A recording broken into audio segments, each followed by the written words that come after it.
Hello, everybody. Welcome back to the Kpush Podcast, episode 109. We're very excited for this one because it's a little bit of an important thing. So, first of all, first time Dominic's ever going to be a part of an interview. This is my first interview. So he's never done this before. So, have some patience with this one. I got this. I watched some YouTube videos before this. That's good. So, and then also first time somebody in Austin, Texas. Welcome, Cam.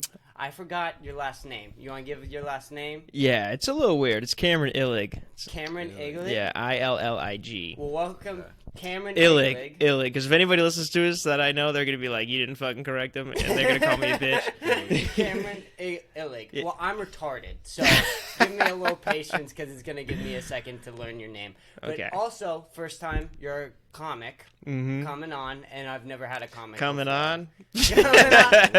Like, no, I mean lower than that. I don't mean like I'm there, no. Oh, I don't know. You're way ahead of us, both of us. Yeah, but it's not like I've been here 4 months. 4 months? I really haven't been here long, so it's not like people don't even know me. 5 months. Yeah, I knew you guys had been here for a short amount of time, but like as far as like Austin goes, like I'm not really like nobody really knows anything about me. Where are you originally from? Sarasota, Florida. Sarasota. Did you? You're gonna have to be patient with me. Did you do any comedy there? No. I waited until like junior year of college. Junior year of college. Yeah, because I don't know. I guess I was a pussy. I don't know. It was hard, And plus in Sarasota, Florida, there's nowhere to go. I think there's one club, and my friend does it a couple times. But as far as like younger than 18, like no one's doing it, and it's like there's nowhere to go. Right. Yeah. Well, that was the reason why we moved down here. Is because in Boston it's all 21 plus. Oh yeah, and for sure. And the pandemic got hit bad there because their government was way more strict with the lockdowns. Yeah. So most comedy clubs shut down during COVID. Did you guys like with those 21 plus? Did you ever like ask like the people in charge, be like, can I just do the open mic? I called in the Lucky Duck, and I asked the person who answered the phone. I was like, "Are you guys sure you guys don't do any exception? Like, if I literally just go up there, walk up to the stage, and then come right off, like, can I still not do that?" They're like, "No exceptions." All right. And I was like, "Okay." Which again, I made a bit out of that because it was like, what the fuck? Then you're like all the shit you can do when you're 18, and you can't go tell dick jokes somewhere. It's a little and like where are you supposed to do it? Like. There's nowhere else. There's not too many options. How are you going to get, Right. And also you're hurting this whole younger generation because, like, we're trying to get the practice in so that by the time we are, 22 or whatever, we're like... my age. You'd be like, I want to be at least a little better. And a lot of people that are, like, the best, like, they start at 16, 18. Right. So, like, doing it early is very good. It's a good idea. Because, like, you're young when you start, like, young and more, I guess I don't want to say more likable, but you're younger. People like the younger people. Sure, people like younger people. People are more patient with younger. I think so. I don't know. I feel like as a teenager, sometimes. I think you're right. And I think you could play into being young more is what I kind of meant. I didn't really mean like, because like when you look at opinions of a 30, no, I'm not going to say 30, because that's when you should be like getting somewhere and being successful. But like, I guess, but right. But like when you hear the opinions of like a 40-something-year-old, you're kind of like you take it harder than you would like a 23-year-old. Even though a 23-year-old you would take it like, but you know what I mean. Like when you hear the crazy thing that somebody has to say when they're 45, it's like you're 45, right? Right. Well, I mean, I listen to even Dominic, right? And like Dominic's not that far. We're not far in comedy at all. You can always learn by someone looking over your shoulder and being like, "Hey, what did you try it this way? Why don't you try it this way?" But of course, there are people who never make it. Yeah. There are people who are just open micers for life. That's one of the most terrifying parts of comedy. Yeah. And now those people who are 45 who have been micers for 20 plus years, they want to give us advice or the new up and comers advice. Well, like, and you wonder, like, what do they think? Like, what's their thought process in it now? Right. That they're there. Like, do they still think like, oh, this will work, or are they just doing it because like you like to do it? Because you do like to do it, right? And you do meet people doing it, but like, what is their drive? I guess. Right. What is their drive? The motivation? Yeah. Because it is a little scary because like you know, one day you might be that, you know, that 45-year-old, you know, yeah. So it was just a failure. And no, well, I don't want to say failure.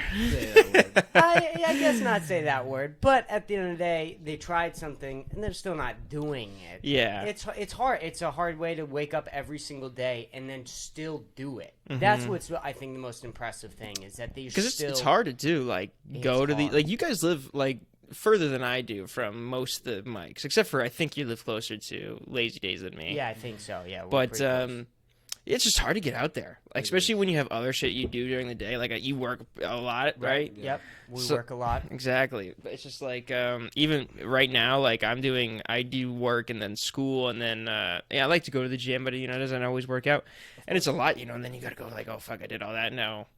8 o'clock comes around and now you got to stay out until 12. Right, exactly. At least 12, because I say 12. Like I'd stay out later to do mics, but the only mic that goes that late is Creek in the Cave, and it's just like, you know, that no one's there by 12:30. Right. So like, the Creek in the Cave is 21 plus, so we can't get in there either. Did you guys start here? We started here. The first time was at Lazy Days. Oh, did I see it? You might have. Or what? It was the first. It was either the first. It was one of the first 3 times you saw. I know that for a fact. You saw one of the first 3 times. It's just crazy, but I mean. It is hard, you know. You're balancing all this stuff out, and for us, it's, you know, comedy, podcast, and then there's other stuff like family, right? We all have that other little fuck my family now. All that little personal shit that gets in the way, yeah. Right? Like family, and not to say that they're in the way, but they can be distractions sometimes. Family, girlfriend, friends, just in general. I mean, all this stuff can get in the way, and then also you're paying rent. Oh yeah, dude, man. And a lot of stuff sucks. A lot of stuff sucks. And then you got to go and watch, and that's mainly the hard part, is you're going to watch somebody who isn't going to watch you. Yeah. You know that for a fact, is that you're going to sit in a room for like an hour and a half at least, usually, and then most of the people you're going to watch aren't going to watch you, aren't going to try to give you the same respect, which is probably why you asked the question, are you sure older people like it? I think the older people like Tim Warner, right? Tim Warner hasn't made it yet. He's not a household name, but he's so fucking close. I mean, he's so fucking that's a successful. little different, though. That's a little different because even going different. further back, like you had people like Rodney Dangerfield that were doing it and then quit for like 15 years, right? And then went back when they were in their mid 40s. But like, I guess that, I guess I wouldn't know, because then you could say like, oh, someone saw something in them, and like you could see something in anybody, like Tom Warner, sure, or maybe they believed in themselves, but I don't know. Yeah, I guess that's a good example though. It's just like, I guess my 45-year-old generalization. I guess they could like it still because they think they're good, maybe. And I think that there's a distinction between the 45-year-old who hasn't made it, the 45-year-old who's really fucking good at comedy, and someone just needs to discover them. Like they have that talent. It's there, and they've crafted it for the past 20 years, versus somebody who's been doing it for 20 years and still can't kill in a room. Yeah. That's sad. And no one wants to be that. If you're the 45-year-old who has it, at least that's something. I mean, Tim just went on to Kill Tony, and Joe Rogan said that he had it. I mean, he performed in front of Joe. That's big. That's a big name. That's a big accomplishment. And he's getting there. He's getting there. His podcast is way more successful than mine. He's had it way less longer of a time, which is great because he's put so much time into comedy. He's way more funny than I could ever even see myself. You'll figure it. Right. No, you don't. Not that you would never see yourself. You could figure it out. You just have to take it a little bit longer. Like, right. Of course, like Tim did, though. See, and that's the thing about being so new. Like, we're all very new. I'm nothing, you know. Mm-hmm. But like but when you start, like, you have like feeling. Like, of course, you won't know. You'll be completely opposite minded, or you'll think you're way wrong 10 years from now, maybe. Right. Of course. But you're an adult when you start, and you have like trajectories in your mind of where you should be at what point, and like where others are. Right. And it's just like when you start, like you have opinions on these things, but when you think of like saying opinions, this is why a podcast is like intimidating to me, because like you have opinions, but no one should believe your opinions, or no one should trust your opinions because you're so new. Like 2 years in, that's nothing. Like I would just listen to a podcast with talking so fast right now. It's okay. No. You're doing good, man. You're doing really good. Listen to this podcast with Louis C.K. He was talking to Theo Von, and he was like, this obviously he was exaggerating. I mean, I guess I don't know, but I imagine he's exaggerating a little bit, or he's using the definition of how long someone's been in comedy in his own interpretation. But he was like, Theo Von was like, I'd been doing it for like 18 years, and then Louis was like, that's nothing. Like you have not been doing it all. You don't know anything. Sure. And then he's like, once you hit that 22-year mark, and that's obviously not the traditional definition. Like that's like you do it for like 10 years. You should have something like a career. You're working. Sure. You know? Joe Rogan always says 10 years you should have your first special. Yeah. Well. Yeah. I don't know. You should have your first special when you're ready, and I think he meant like you should wait 10 years. Right. You shouldn't have it before 10 years. Right. Like maybe 10 years, but maybe you should wait a little bit longer even. 10 years start to consider. Yeah. That I would agree with. I mean, I don't know, of course, but I can't. I got to stop saying that. Have belief in yourself, you know. Yeah. But that was interesting what you said about the first part of your rant there was you're an adult, but when you start, you kind of have baby legs. Mm-hmm. Like you're not, and you'll look back on yourself 10 years from now and you'll go, what the fuck were you thinking? Yeah. Like there'll always be like that hindsight, but it sucks to like, because like when you're in school, you learn things to question, but when I feel like you start comedy, you already have some things to question, but nobody should like listen to somebody that's been doing it for less than 5 years or something. Sure. So like you have your beliefs, but also it's like what are your beliefs? They're not justified. Whatever. I don't know what that means. No. That's really good advice. And like for me, right? I guess I get your advice of you shouldn't listen to somebody. I think people who haven't been doing it for 5 years can give good advice, but can they even follow through like the advice? Like, yeah. I know when I can tell Dominic, right, before he goes up on stage, you should be confident saying that joke, right? I know that in my brain. I might not be confident when I'm telling my jokes, though, because confidence, you need to build confidence with comedy. Confidence comes with over time. It doesn't come overnight, and it doesn't come with just advice. Yeah. You know what I mean? Like, you can know that, but how do you get confidence? I can't tell you that. Yeah. I have no idea. Well, what's your guys like right now? What's it? 5 months? You say you've been doing it? 5 months, 6 months. Yeah. Well, I'm only a year, so it's not like a year and a month now. So I'm not. And my only other was Gainesville and Orlando and Jacksonville, which are good scenes, but I wasn't there. So Gainesville would be like once a week. You know, so you guys have like it's really cool that you guys are doing that. Like, how many times are you able to do it a week? We're going up 3 times. That's the same as I am. So right, exactly. It's nice. It's really nice, and I think that you even get, and that's one of the hard things about an open mic is finding one.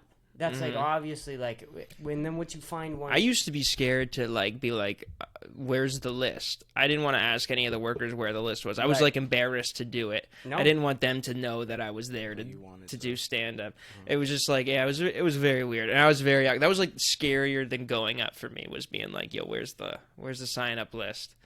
But it quickly got over that, you know. Right. You just get used to it, and that's one of the weird things. Yeah, once you go into, like, weirder places than your first place, you're like, oh, fucking, I did it here. Right. It's like, it's less scary. And it makes everything less scary. I don't know. I just feel like that's a little anxiety-ridden answer, though. I was like, I was scared to do that. But regardless, now doing stand-up. Right. But no, I think that... Fuck. I tell this to Dom all the time. The first time you go to an open mic is a 50% chance you're even going to go up. Because you don't know the host. You don't know really what the deal is. You don't know how long it takes to get on that open mic. The person hosting might push you because he's never seen you before, so you might get pushed down to the left. Like, there are all these different variables with an open mic. And the first time you go to even an open mic, right now, for me, is a little anxiety-ridden. Now, it's obviously I'm going to go, right? Yeah. And it's way easier than it was the first time I went to the Lazy Days and walked in and I was like, who is Derek? Like, I don't even know. I don't know anything. Yeah, Derek makes it easy though. He does. Yeah. Shout out Derek. He makes you feel very comfortable before you go up. No. You're good. I think. Is it working? Hold on. Wait. Oh, did something get bumped? Try it now? Yeah, no, okay. Yeah, no, Derek makes it very easy. Derek makes it very easy. He's the best open mic host I've ever seen. Yeah, no, he definitely was very welcoming to me when I first went to Lazy Days. He was so welcoming to me and Dom. Yeah. And he's so welcoming to Liz. He always pushes Liz to go up on it's just stage. too bad he's so ugly, but... No, I'm just kidding. No, this is a banana phone. No, I love Derek. We saw Derek Tuesday night the first time go up and just do a set. Like, we've seen him do warm-ups before, but we've never seen him he's a host. He hosts like 4 shows a week. That is insane. Yeah, he's a grinder, man. He's a grinder. That is insane. And he's also doing substitute teaching. Yeah, he's working. He's crazy. Yeah. That man is insane, and he lives, breathes comedy. But also, when we saw that on stage, you can see that. It shows. It shows that man is living and breathing comedy. Have you guys gone to Irene's? No, we have not gone to Irene's. I don't think it's 21 plus. Okay. I think you can go, but don't take my word for that. Okay. Oh, that's it. I was gonna say take it with a grain of salt, but have you guys ever heard this expression? Take it with a grain of rice. No. Right, dude? Isn't that fucking stupid? And you're Argentinian too, right? Or what were you? I'm Brazilian. But Liz is Argentinian. Liz is Argentinian. Fuck. They get mixed up. We can pretend he's Argentinian for your bit. We can do that. No, it's not a bit. It just fucking seriously pissed me off, and I tried it at Lazy Days. I just tried talking about it. I didn't really write a joke. But my roommate says take it with a grain of rice instead of take it with a grain of salt. And it's like things shouldn't get you angry, and that just gets me so angry. Like, I don't even know. You've never heard that before? I've heard of taking it with a grain of salt, not with the rice. Yeah, like, because you're a normal person. No, and then because you get an argument, of course. Yeah. Call him out. Yeah, of course. Dude. He said it once, and then we continued with the conversation. Then he said it again. Okay. And then I was like, no, not the second time. Wait, he said it twice? He said it twice. In one conversation? In one conversation, yeah. And then he calls like people from his hometown, and they're like, "No, that's what it is. It's take it with a grain of rice." And now I'm like, my life is over. I have no idea what's going on. It was so annoying. In what conversation do you need to say take it with a grain of salt or a grain of rice twice? I don't know what it was. I think it was like we were just talking about some advice like our other roommate gave us or something. I fucking forget. But he said it twice, dude. He said it twice. He likes to use a lot of things a lot of times. That's insane. Yeah. And there's also a thing that happens where you live with it every single day. So you'll tell someone something that your roommate does, and they'll be like, "What's the big deal if that happens?" You live with it. And he's one of those guys. Day. Yeah. Oh, dude, I'm living through it, man. But again, one of my best friends. But I will say that, like, no, he's a fuck. Well, what? I forget what I was going to say. What did you say right before that? Well, I was talking about why would you even need to say the grain of salt twice in a single conversation. Yeah, I know. Yeah, fuck, dude. I totally forgot what I was going to say. Because he does something else ridiculous that I just totally forgot about. Yeah, and I was talking about you'll tell someone something in a conversation that your roommate does, but they don't think it's as bad because you live with it every day. Yeah, no, yeah, exactly. Like that really does happen a lot. Where I try to explain what's wrong with him, right? And then the other guys are like, "No, you're the problem." Yeah, like why are you hanging on every word he says? And it's like that's not the point, okay? You need to be there. And that's that being there is the most important because like you can't make up some of the things that like. There's a disconnection between like other people. Sure. Like me and him especially, I think we just have a lot of things that are like, oh, like he'll say something and I'll just have never thought that nobody would have had like some like other information behind that, or like something that like they should have known already, sure. Or like maybe I didn't know even. Like it's not just his side of it; it's something that I didn't know too. But like I just like, and you have to be there because like when they say something ridiculous, like take it with a grain of rice. It's like I never even thought you didn't know. Like I never would even thought you didn't know it was taken with a grain of salt. Like I never would have thought. Like that's so normal to me that saying. Right. That, like, why are we even having this conversation? The people in his hometown. Exactly, dude. And it was like his whole hometown. Like they yes. say right. It was fucking Black Mirror. It was crazy. Even my other roommate was like on his side, and he's from where I'm from. And he's not Argentinian. He's just a normal old white guy. Yeah. But like, dude, and that's when I was starting to lose it. But then like I talked. I know. You need to move. You need to get the I fuck do, out dude. of that I do. But they're nice people. Oh, that's what I was gonna say. He's one of those guys because like I like movies and TV a lot. Mm-hmm. And like I fucking bring up like he's never seen like I never every time I bring this up I can't think of good examples, but like Titanic is one of them he's never seen. Like sure. And then he's like getting mad at me. He's like Titanic's not even a good movie. movie. I asked my dad, and I was like, it doesn't matter if it was a good movie. You fucking see it because like it just comes on. Like like what's a movie you think everybody should have seen? Like I'm not saying Titanic is a movie but it just seems it's like so popular. It was like it's top 10. Forrest Gump. Star Wars. Yeah, I think Forrest that would have Gump, been Star one I Wars. think he's seen though. I see. That's why you have. It's all about being there. Because when he says like, "I've never seen," like they hadn't seen like Rush Hour. Yeah, that's a good movie. Yeah. Right. Like he hadn't seen that. And It's also weird. It's hard to think of examples. Because I'm going to say this. I haven't seen Rush Hour. But I'm also going to say that that's weird that I haven't seen Rush Hour. Because everybody's seen Rush Hour. It's weird when somebody hasn't seen a Titanic or something like Breaking Bad, and then they make you feel weird that you're... See, but that's like Breaking Bad. That's like a month commitment. That's a like 2 month commitment. You're right. True. It's like TV shows are a little bit different than movies, for sure. Absolutely. I agree with that. But yeah, go ahead. And I was just gonna say, go ahead. No. What I was gonna say wasn't gonna be interesting. Well, it's just like that's what I was trying to get into is that like he would say that he hasn't seen these movies and then he would be like one of those guys that's like, well, you know, we didn't have TV when I was growing up.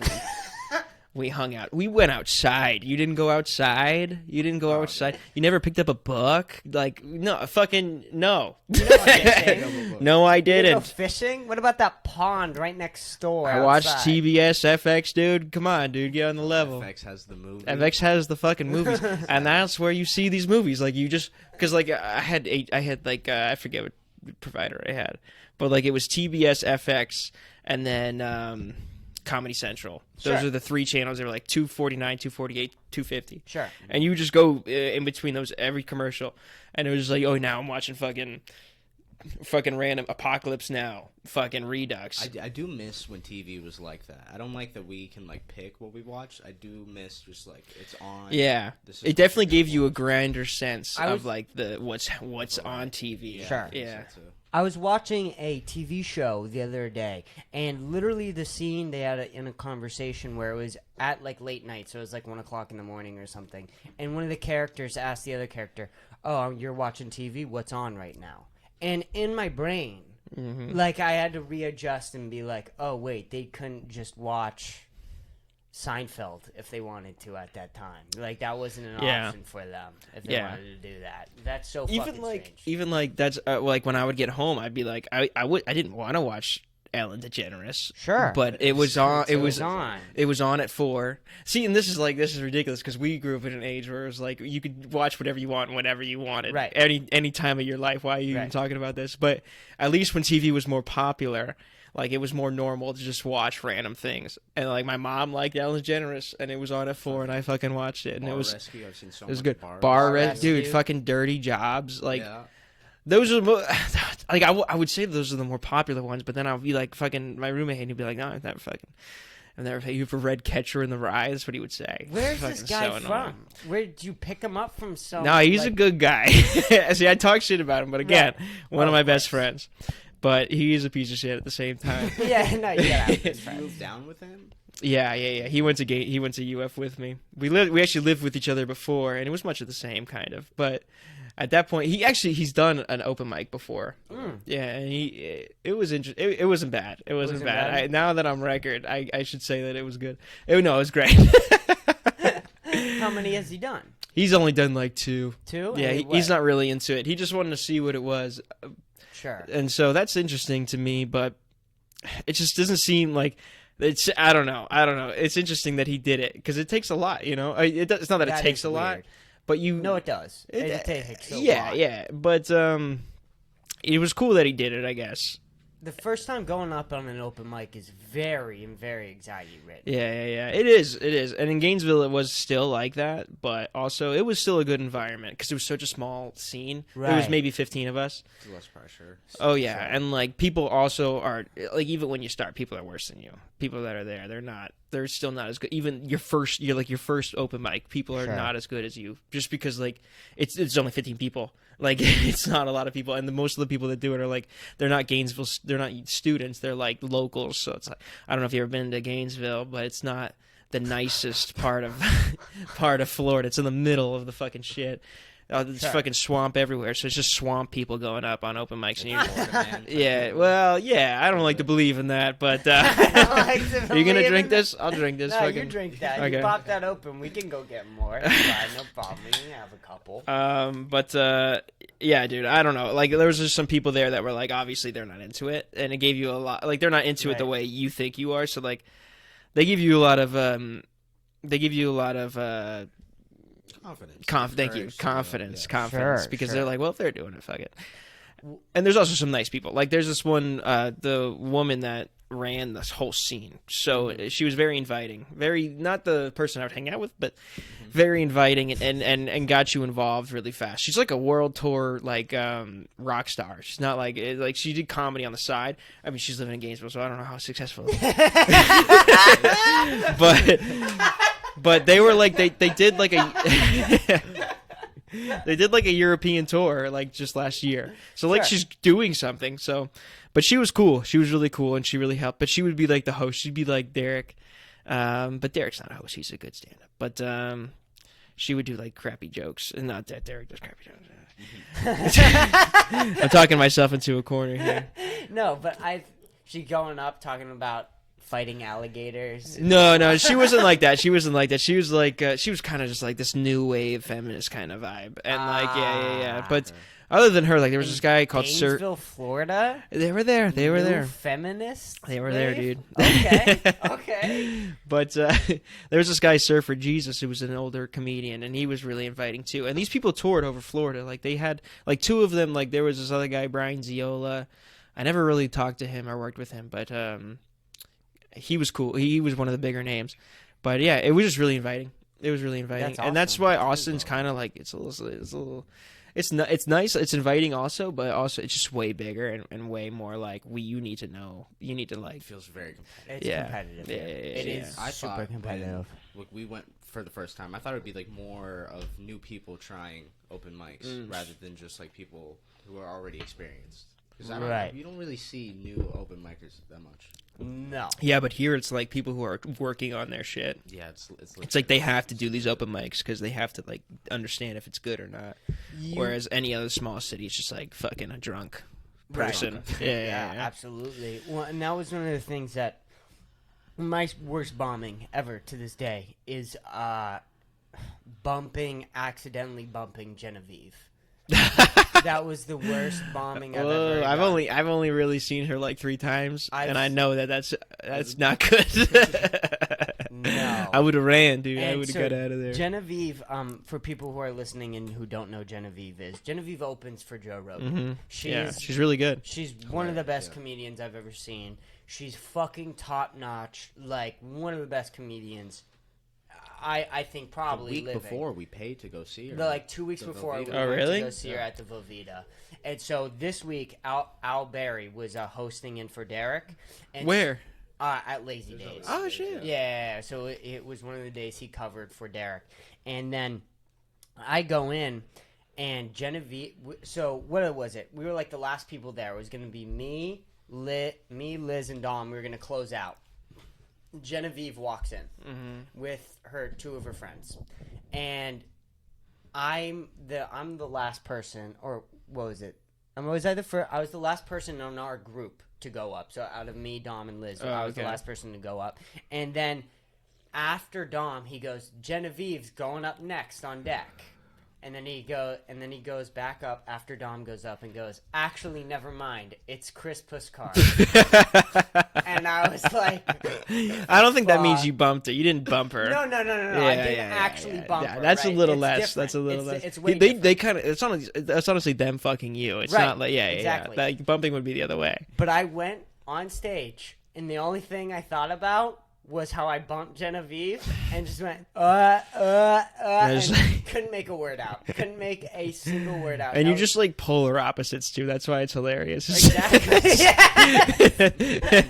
Exactly. And so, but there's not another art form right? Where you're 5 months into comedy, and you're gonna share a stage with somebody who opens for like Led Zeppelin.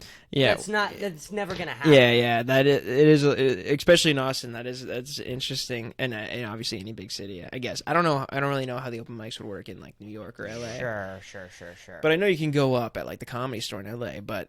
It's probably even way harder than going up at the Creek in the Cave, which is already so annoying, I guess, unless you know people. Right. But I hope to know people. But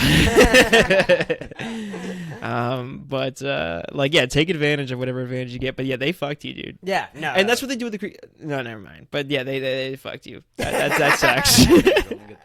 Yeah. I only say good things. Yeah. How does it work at Creek in the Cave? How do you get up? You go back, and usually there's a sign-up sheet in the back bar in the way back where they have like an outside section, and that's where you sign up. But usually when you get there, there's already like 20 names on there. So then you're going up at 12:30 with 2 people there that are the other 2 people next. It's just like, but like if you can get on the top with a 1 to 10, it's like you have a crowd. Like because they end the show that's paid for, and then they're like, now we're doing an open mic, and people usually stay for like a couple of them, and then they'll get out of there. Right. Yeah. That's cool. Oh, and that was if you can get that early. Yeah, it's fucking awesome.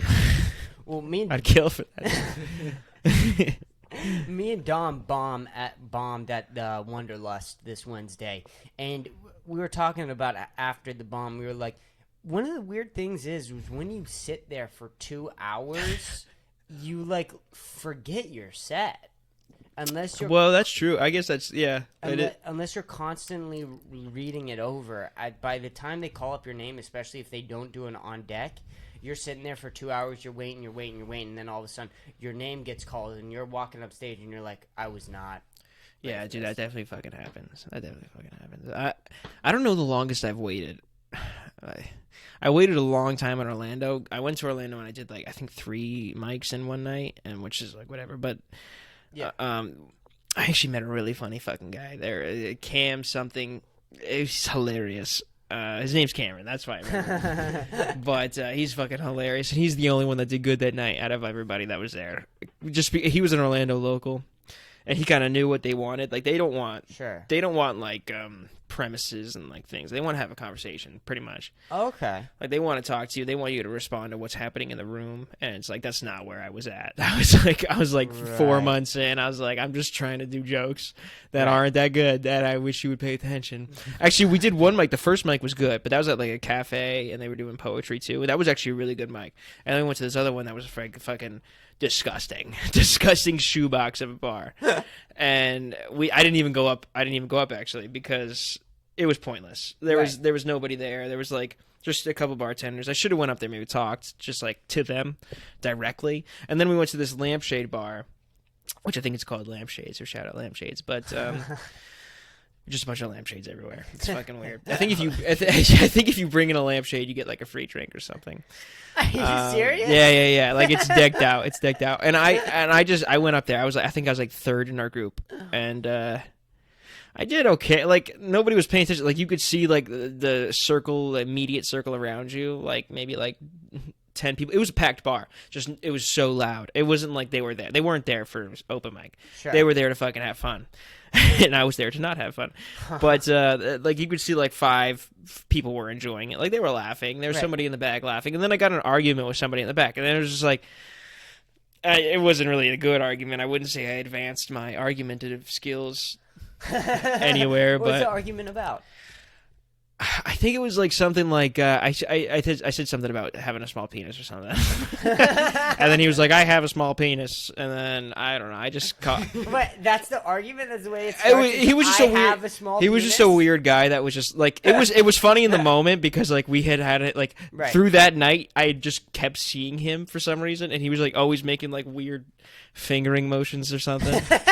It was strange, and then I called him like Harry Potter. I said like Harry Potter or something. I forget, but he looked like Harry Potter with red hair. Sure. Another thing, speaking of red hair, my roommate doesn't know who Ed Sheeran is.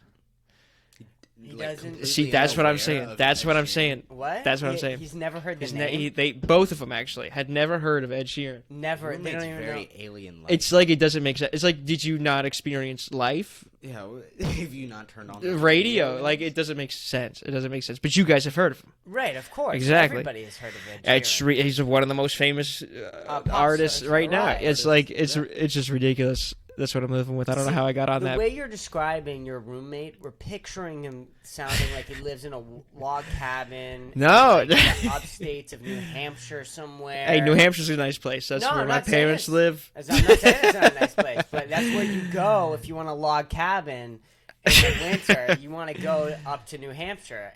Dude, he just didn't have a TV growing up, and he read books and played outside.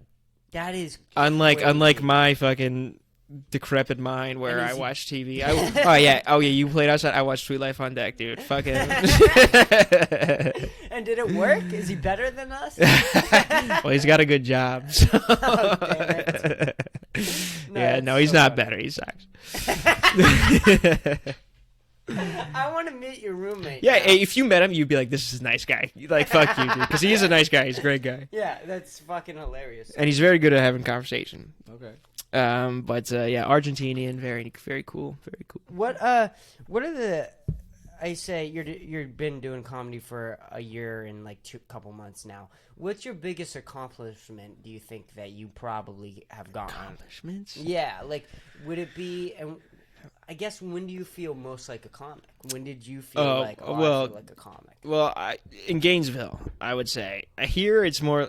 Here I'm just still grinding it out because I have to. But in Gainesville, like since it was so small, we did shows. Like there's a. Oh really? Yeah, there was a venue called High Dive, and Kyle Kanan goes there like yearly because I think he's from Gainesville. Yeah, it was paid. Like it was paid. Yeah, it wasn't paid much, but it was paid like I don't know $30 or something. Sure. But that was fun. Well, actually, the first one I did, I wasn't paid, and like it was a full venue. Like there was a full house when it opened. Oh, wow! It was really cool, and it was just all like the people we consider to be better stand-ups in Gainesville. Not me, I didn't make the list, but there's actually one of my friends that lives here now. He ran the show. His name's Austin, and he, like, I wish he would go around more, but like he's really good at like fucking setting up shows and shit. Oh, really? Yeah, like that end of the thing. So, like, I want him to keep going around. He goes to Lucky Duck, I think, every week, but he doesn't do it. He doesn't do stand-up because he used to be on the shows. But I think he more would want to do the behind the scene stuff. But if he could set up a show, that'd be fucking awesome. He should do that. That'd be awesome. And that's a lot of things people don't understand that goes into comedy. Is sometimes half of it is just the venue itself. Yeah, no, it's really cool. And being in the green room is a big thing. It's like, wow, these 7 people, because we would do like seven people with like a 10-minute set though, so it was a long show, but it was good because you don't do 10 minutes that often. No. So like being in the green room is really cool because it's like, wow, these people, they do the same thing as I do, and like we're all just kind of freaking out, but not really. Right. Well, that's kind of not even a year in, so like that was a good experience. And then also going to Jacksonville, we did a show where I didn't do that great, but I don't think it was just a lot of old Jewish people. I don't think it was my crowd. I started off good. I was like flirting with these old ladies, and then I just went. I went off of it. I went into like my masturbation stuff. Flirting right into that. Yeah. It was like, no, I misstepped here. I should have just should have kept flirting with those ladies. Yeah, but it was fun though because it was really cool. Like the venues are really cool. And that's what I think I like the most is when it's really fun to be there and like when you're having the atmosphere. Fun. Yeah. Of course, it's always going to be the best is when you're having fun doing something that you love, which is comedy. And I really like how the audience doesn't see you before. Like, you're an open mic, you're sitting in the crowd, and then you go up. Mm-hmm. It's like, I like being in the green room, and then you go up, and then it's just like, these people hadn't even seen you all night, and you're there just for this reason. You're not there to like, I don't know what you're just there to be. You're there to be on the stage, and that's where they first meet you. Oh my goodness gracious! No, you're good. You're good. My microphone's fucking up. It's not. Yeah. Well, they're there to see you, but these people weren't there to see us. They were just there because like they were like, oh, it's something to do. They didn't really. Of course, nobody knew who we were. Right. Yeah. Of course. But there was a lot of funny people in Gainesville. Like I'm sure you guys probably. I guess you didn't really do it in Boston, but right. So what's the deal with this? Like you guys just moved down to Austin? So we wanted to do comedy for like 2 years, like legitimately 2 years. We said on the podcast 2 years ago, our first episode, we were saying we're going to move to Texas to try and do comedy. And you're 20. We were 17 at that point. What are you now? I am 19. That's what I thought, 19. Yeah, so I was 17 at the time, and we kind of knew, me and Dominic both knew that we were going to be comedic. Like, that's what you want. You wanted to do something in this realm. At 16, we both knew.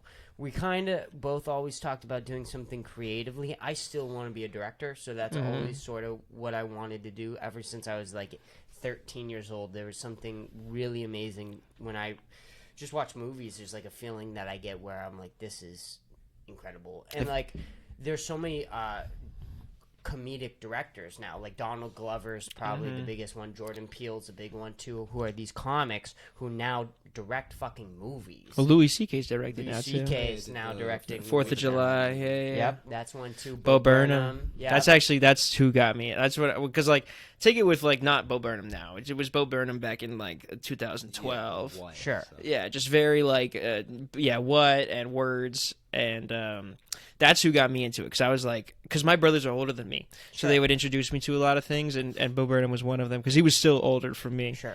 Like, he was talking about shit that maybe I really shouldn't have heard, but but my brothers really liked him, and he reminded me of my brother, so I was like, oh, he's awesome. This is fucking the guy. Sure. And I just, that's what got me into it. I was like, I have to do this, because I can't do what he does, but I got to do it somewhere, because obviously he's just so fucking crazy talented. Yeah, and now it's more like he's an artist. Back then it was more like he's just some goofy fucking kid, doing funny songs. Sure. And that's what I related to. And now it's even more so, but like, it's harder to get into him now if you're a comedy fan, I feel like. But back then when back then when you're 11 and you hear the first guy tell like racist homophobic jokes, it's just like, it's the most hilarious thing. Not that you want to emulate that, but no. Well, if you are that, I mean, it makes you laugh. Yeah. And my brothers were really into him, and that got me into it. But since then, it's obviously progressed. Like, that's like, that's why I like that question's interesting. Is like, who got you into stand up? Is like, yeah, Bo Burnham did, but a lot of other things have taken. Yeah. You just get into newer stuff. Yeah, of course. Like, even when I listen to Bo Burnham now, I'm still like, this is still fucking the greatest thing I've ever heard. But like, there's so many other things. So I don't know. What about you guys? When I watched Bo Burnham for the first time, I think Bo Burnham was the first special I fully watched sitting down, and it was crazy because I've never seen anything like it before. I've never seen someone go on stage with basically themselves and give like a full and it's like he has something to say. Oh, it's not that he's not just saying random fucking weird shit. He's saying something. No. So there's something in this. And he's always been saying something, even when he was 23, and that's what gets you kind of mad at the same time. It's like, well, he's fucking 23.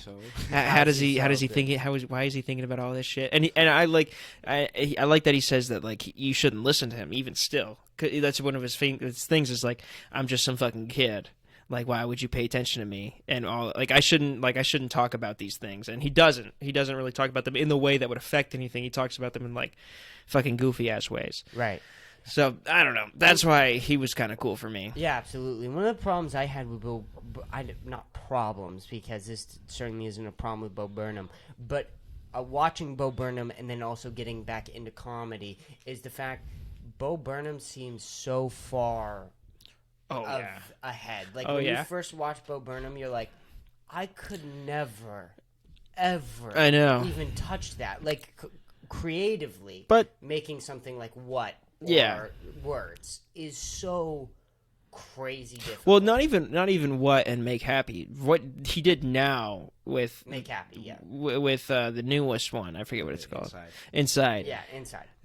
That's more impressive to me. I feel like What and Make Happy were more traditional stand-up specials, not stand-up, but a performance.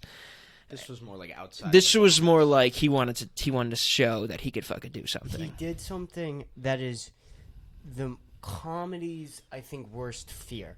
Telling new jokes is fucking difficult. Making new jokes funny without an audience, it's what weird. he did, is so that's beyond. me. That's beyond me. I don't even know how someone could do that. Joe Rogan always talks about the only ever person to do that was Bill Cosby. He was the only person to ever say, I know what is funny. I don't need the audience. Which, I mean, turns out he was a psychopath, so maybe there's something in that. But how Bo Burnham was able to make jokes, and Inside was not fully comedy, right? That's where like, it turned more into like a message thing, where I liked his funny stuff, and then I liked that it had a message behind it. That's why I got into it. And now he's doing more like, I really do want to say something, actually. Did you see 8th grade? You know what's funny is like, the reason I turned 8th grade off is for the reason 8th grade was created. It was like, I watched the first 10 minutes, and I was watching that scene where the girl goes to the pool party, and has to wear like a swimsuit, and I just felt so uncomfortable, and I just had to turn it off. And that's what he was trying to do, though. He was trying to make you feel uncomfortable for this girl, and I was just like, I can't fucking watch this movie. It's like I feel this. The one thing that movie did so well is really capture that uncomfortable feeling in 8th grade. Oh yeah, dude, fucking nailed it. That really turning point from child to adulthood is really have you ever seen like Zack Stone is Gonna Be Famous? I've seen a little bit. You gotta fucking watch it. It's so funny. That's classic Bo. That's like fucking. He's still fucking. He's right in between. I think it's right in between What and Make Happy. I think it may even be before What. But it was so funny. It's so funny, and I think I've watched it again. And also, see, and then I got older, and then I was like, who do I like now? And Steve Martin, of course, like whatever, like older guys. I like to take like with a grain of rice. I like to say, but like when people say like an older comedian, like like those are inspirations, but also like they're older comedians, you know? Right. But Steve Martin is cool, and I like the way that he makes people laugh. And I read his book, but I read his book. Yeah, Born Standing Up. Yeah, that's a fucking good book. But and it's like all about vaudeville. Like I wouldn't even have ever even considered he was even in that. But like it's hard to relate to older comedians, I feel like. But like it's different back then. It's different. Yeah, it's way different. Like, my first introduction was Chappelle. Yeah. When I first saw it, I thought comedians were just going out there just like with nothing written. I thought he was just saying that like on the spot. And then he had a joke about how he was the poor kid in his rich town. I thought that was really funny, and I related to that. And then as I got more into comedy, I got into Norm. And Norm made me take it more seriously. Oh, yeah. I love Norm a lot. Yeah. I thought comedy always had to be funny. I thought stand-up comedy could never, ever be serious. There could never be a moment where anyone wasn't laughing or you were doing bad. And then I watched old George Carlin, and that completely flipped the script for everything with me, what comedy could be. And Joe Rogan also with that, watching Joe Rogan more, his comedy, there are dips where Joe Rogan and why am I forgetting his name? Bad Friends, Bobby Lee, the guy, Andrew Santino. Andrew Santino. There are in his new special, there are long pauses. No one is laughing. His new special was pretty good. It's great. I really liked it. I watched half of it. I watched half of it the other night. I watched the last half. And it was really good. But there were long pauses. Where, again, I was never bored. Never bored. Again, wasn't bad at all. No laughing, though. It wasn't funny. He's such a great speaker, though. And he's able to make his words colorful. He's good at a lot of things. I mean, Dave's fucking awesome too, and he's good in it also. Right. You know, fucking there's a scene in if you guys watch Dave, I've seen Dave. Yeah. There's a scene in Dave where they fucking. I haven't seen Dave. I'm gonna ruin this scene for you. Go ahead. This guy is walking his dog in their neighborhood, and he puts the dog poop in Andrew Santino's trash bin.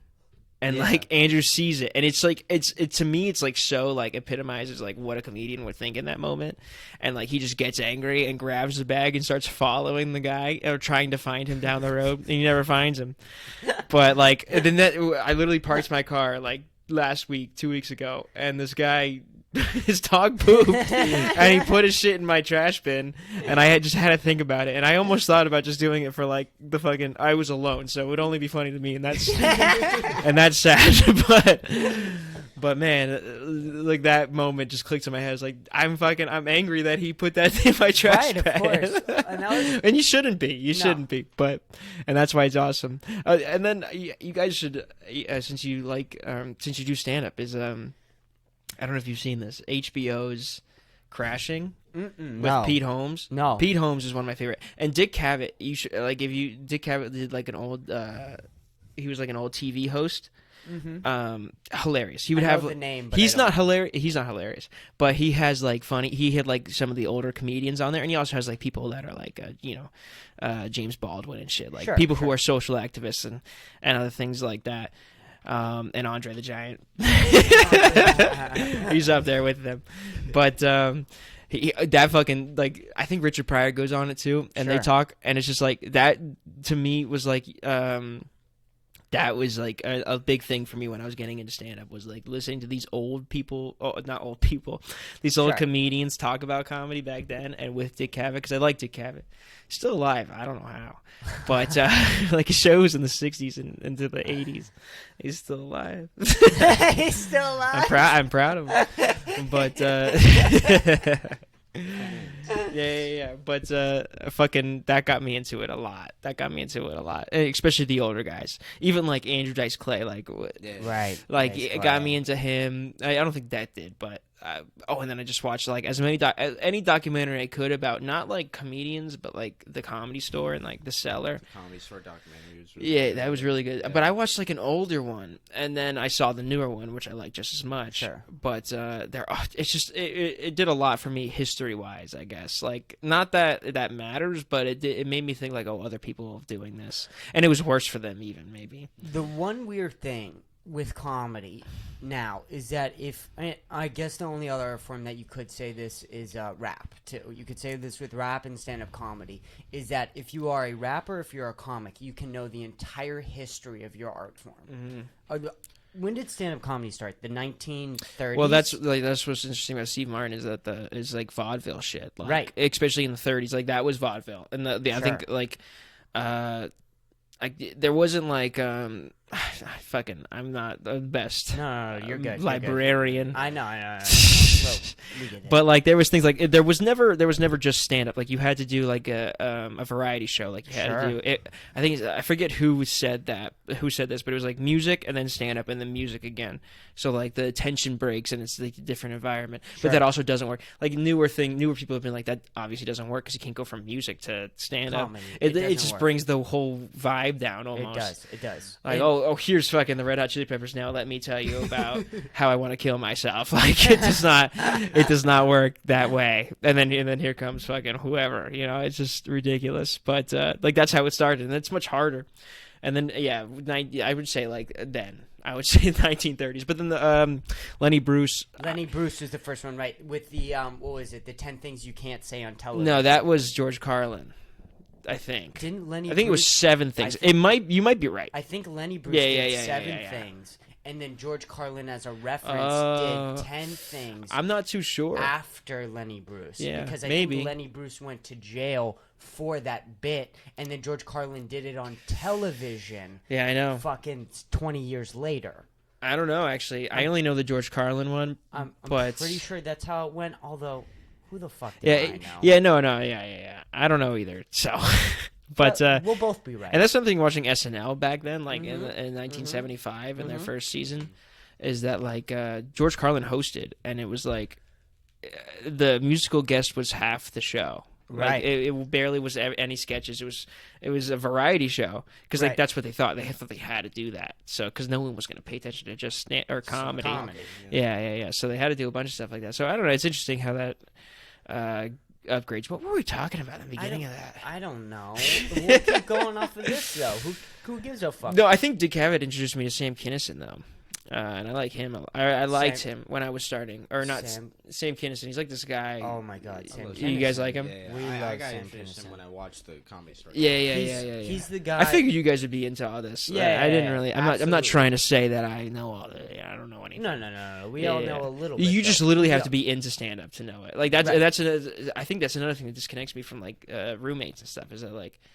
What they think is funny is different than what I think is funny. Right. But, like, also, they just don't get what I think is funny. And it's not that they should get it. I should help them get it. Or, no, I don't know what I mean by that. I think we had the same dilemma with our roommate. Yeah, like, just different things are funny. And it's not that what they think is funny is not funny. It's funny, but it's like... It's different. You might do something that's... It's different.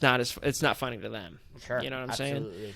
And that's annoying. But well, when I think comics see something tragic, their first immediate reaction is to laugh. Well, Why? yeah. Well, I don't know. I think that there's something really fucked up with all comics to feel the need to get on stage and tell jokes. There's something inherently missing. Yeah, but whatever it is. That's true. But I also think you just notice more things around your life and other things around you that other people just wouldn't even consider. Like, they don't really care. But like, you should not know. Like, it's a double-edged sword. Like, sure, indulge in those things and learn about them. Like, just random things you see on the internet. Like, learn about it.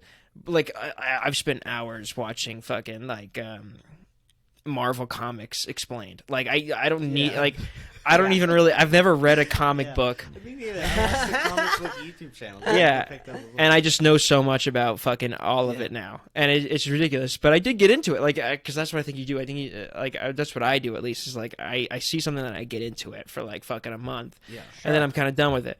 But like even Star Wars, I got fucking deep into, and was even into like the Star Killer games. I forget what that was called. Yeah, Star Killer games. Yep. It's like nobody should know. Like, you don't need to know about that shit. Like, you don't need to know about that. But like, I just you just have to. I don't know. I always tell people with Star Wars, if you really want to get into Star Wars, watch Clone Wars, and then you can be done. Yeah, Clone Wars is fire. Clone Wars is so fucking And then good. Bad Batch, that's not good. Like, and now that I've into it, I stay with it. So right, of course. And Bad Batch, I don't like as much. Well, the Bad Batch, the worst thing about the Bad Batch is that the best thing about the Bad Batch was the first episode. Oh yeah, I think I watched the first season. I think I did too. The first episode was so fucking good. Mm-hmm. It was an hour and a half special where I think George Lucas did like a lot with it, and then the rest of the season was like. And Star Wars Rebels is good too. Star Wars Rebels is good too. The problem with that though, it's a little kiddier. I can't get with the animations. Yeah, it's not as good looking. I hate it too. It's not as good looking. It's not as rigid, I guess. Yeah. And that makes you think Star Wars. It's a war. Like, make it. It's not. It's not a fucking like It's not SpongeBob. Right. Fucking people are dying. It's serious. Okay. Yeah, dude. Come on. There's a fucking big fat thing eating people. Oh, no, he doesn't eat people. He just sends them in a dungeon to get eaten by some fucking other fat thing. Yeah. Yeah. And I think the worst part about that one was, though, too, is the best part about Rebels, the end of season 2 with Ahsoka and Vader. That was the best thing ever there. Yeah. And then it just was okay afterwards. Yeah. And then end of season 4 was good. They wrapped it up okay. Yeah. Yeah. Go ahead. No, what's interesting about all this is that that's how I got into stand-up, because I found it and then I really wanted to learn about it. Sure. And then that made me want to even go further. Like, I may go further with Star Wars. I won't. But but that would be the next step for anything that I've been just really into, would be what's the next thing to do. Right. And then obviously going up there and doing stand-up, that's the next thing to do. Right. If you're into it. You seem to have a passion for a lot of different art things. No, I like when people create something. I do but I don't like I'm not into paintings, and I'm not into that shit either. Sure. Like, I mean, I do see, that's another thing I get into is I have been watching this guy that does art documentaries. It's about they're usually about 2 hours long, and it's about an era or a certain painter, and I just watch it, and it's good, dude. The guy's got a soothing voice, so it doesn't matter. Yeah, I got really into spray. There's this guy on TikTok who does spray painting, who will go into different spray painters in cities and stuff. Yeah. Their history, and I just know a lot about that now. Yeah, and I also really like animation too. That's one of my favorite things. And even anime, I wasn't into anime, and then a year and a half ago, I was I tried it, and I was fuck, this is the thing. I'm very careful with anime. It's so lame to like anime. Trust me, it's not you don't want to say you like it, but at a certain point, it's just this is actually not that bad. I don't listen to the subtitles, which makes me lower in the community, I guess, of people that watch it. So you got to listen to the Japanese version. I'm just no, fuck that. Well, I have the dyslexic card, so I can always play that. As I'm retarded, so I can't read the subtitles. It's also you just don't want to read. Fuck that. Fuck off. Yeah, you gotta work for this shit. You gotta pause in case you didn't read it, because the subtitles are always too fast for whatever reason on certain animes, or they're too slow. Yeah, but there's some good fucking animes, dude. Black Lagoon, that's fucking fire. It's like this, because it's not that popular. Because the only ones they make popular, the only people think is like Naruto and like other things, and I never watched that because I'm like fuck that shit. And I went tried to go like the more people that like the deeper animes. Sure. Fans, like, Yeah, and that led me to like Neon Genesis and like Sure. Black Lagoon and like fucking other things. So what was it? It was. But it's fucking fire, and obviously Cowboy Bebop. But like that one's common. That one's common. I only watch or try to watch the most popular best animes. I just Attack on Titan. I watch Attack on Titan. I watched that too, Death but Note. I watch it for a different reason. Like Cowboy Sure. Bebop and Neon Genesis. And even Black Lagoon a little bit, even though that's more just like we're shooting people's heads off. The other two are more like they're like introspective. They're very introspective. Both Sure. Cowboy Bebop and Neon Genesis, and that's what to me that's what it felt like because those are the first two I think I watched, and like it was like moving paintings. Like it wasn't like we're Right. here to fucking do like magic. It's like we're here to Sure. look at fucking girls with fat titties, which is a Sure. part of it, but like they had something to say. Like they were like, oh, dude, like this is how you like things about like mental health, I guess. Sure. But like that's a lot of Sure. what Neon Genesis goes for.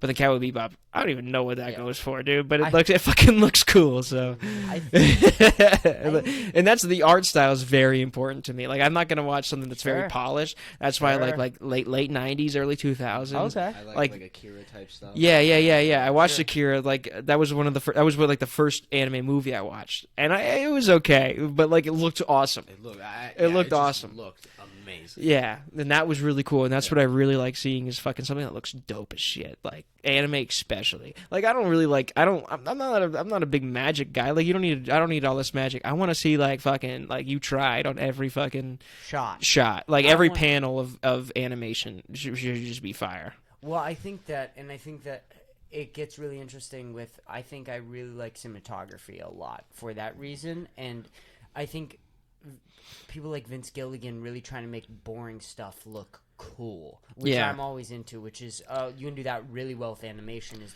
making the boring things look really fascinating and really interesting. Like there are montages with Saul Goodman in Better Call Saul where he's changing dates on a fucking piece of paper, and they have this amazing, well shot montage. Whereas if I just said that in that one sentence, Saul Goodman changes notes on a piece of paper, you're like, well, who gives a fuck? Yeah. But when you make it this fantastic, well edited, well shot montage, it's very entertaining. Yeah. No, everything that looks visually pleasing is just way better. Of It was course. just way better, and that's where a lot of anime needs to step up. And I think like recent anime just kind of fucking like it's just not unique in the way it looks. You know what? I don't really even care about anime this much. I don't fucking that fucking We shit's can for talk pussy. about That's just for anime. pussies. We can talk about anime if you want to. No, I really don't. I really don't. I don't want to. I found myself. Get me out. Because I don't really know. I don't know a lot, Sure. but like I've in the past 2 years I've been very into it, and I've been watching a lot. That's awesome. I went off about fucking Bo Burnham, but who was your guys' like people you liked at the beginning? We didn't answer that, right? No, I don't think we talked about. So Can I hit that, Jewel? Oh, yeah, go ahead and hit that. Sorry about that. I No, didn't- dude. Yeah, No, we you should should not offer. have. Nobody should ever offer that. No, dude. If you live with a jewel, you should never say, "Here, hit my jewel." It's against the rules, dude. But I think one of the things that the first special I think I said was Make Happy by Bo Burnham. That was the first special I ever seen. But again, the problem with that was it almost turned me away from doing stand-up comedy. I was into it. Because it was so good? It sold me. Like, I was like, stand-up comedy is cool. But at the same time, I was like, I could never fucking do that. He has this thing where he even like talks down about his own like way he does it with music and stuff. He's like, well, if you put anything to a rhyme, it's gonna sound better.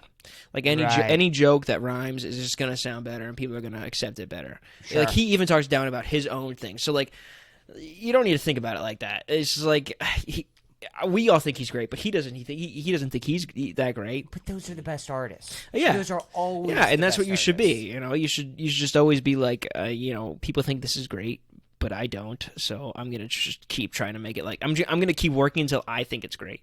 Right, which will be never. Yeah, and like another big thing people say, I forget who said this, is like you shouldn't write to make people laugh. You should write to make yourself laugh, and which is what you do, and it's what I think I do. But still, I think you shouldn't be happy with anything. No, that's fucked up to say. You shouldn't be happy with anything. You're right, but I think it's a good way to think about it because, absolutely. But it's also negative, and it's also like it brings out your enthusiasm to do it on stage. I think is if you don't think it's gonna work. So I think you should just try to sell it. And I've been in rooms like I texted you that I bombed that one night. Yeah, I was in a room with like I think like 10 other comics. There was nobody else there. It was a room I've never been in. It was dark. It was a pretty intense environment, but it was like a junkyard almost. But like it just wasn't my like venue to be at. How long and I lost the enthusiasm, and I suffered for it. Yeah, how long did everybody wait for? We didn't wait that long. I think me and Daniel. Your friend, the right? taller guy. Yeah. He's funny, man. He's funny. He's got some really great beats. On the Domino's pizza, the pineapple. That is really funny. I really do like that one. Hilarious. Yeah, he gets down on himself. I think he's not even a year. I think he's closer to where you guys. Oh I mean, God. I think he's in between me and you guys.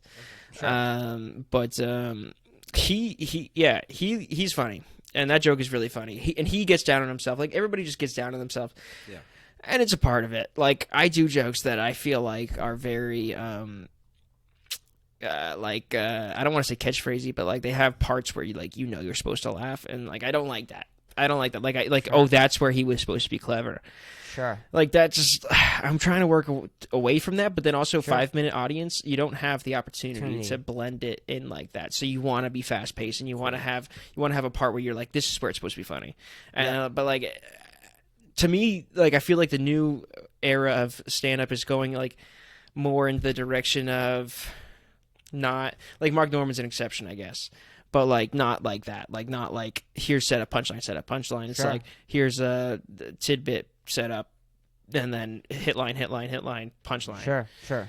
Which is cool, and I think that's what I do. I think I like to try to do like 2 hit lines and then a punchline, and I think that's good for a 5-minute set where I want to do multiple jokes, and where I am as far as a stand-up only a year in. Right. I feel like that's a healthy format to put it.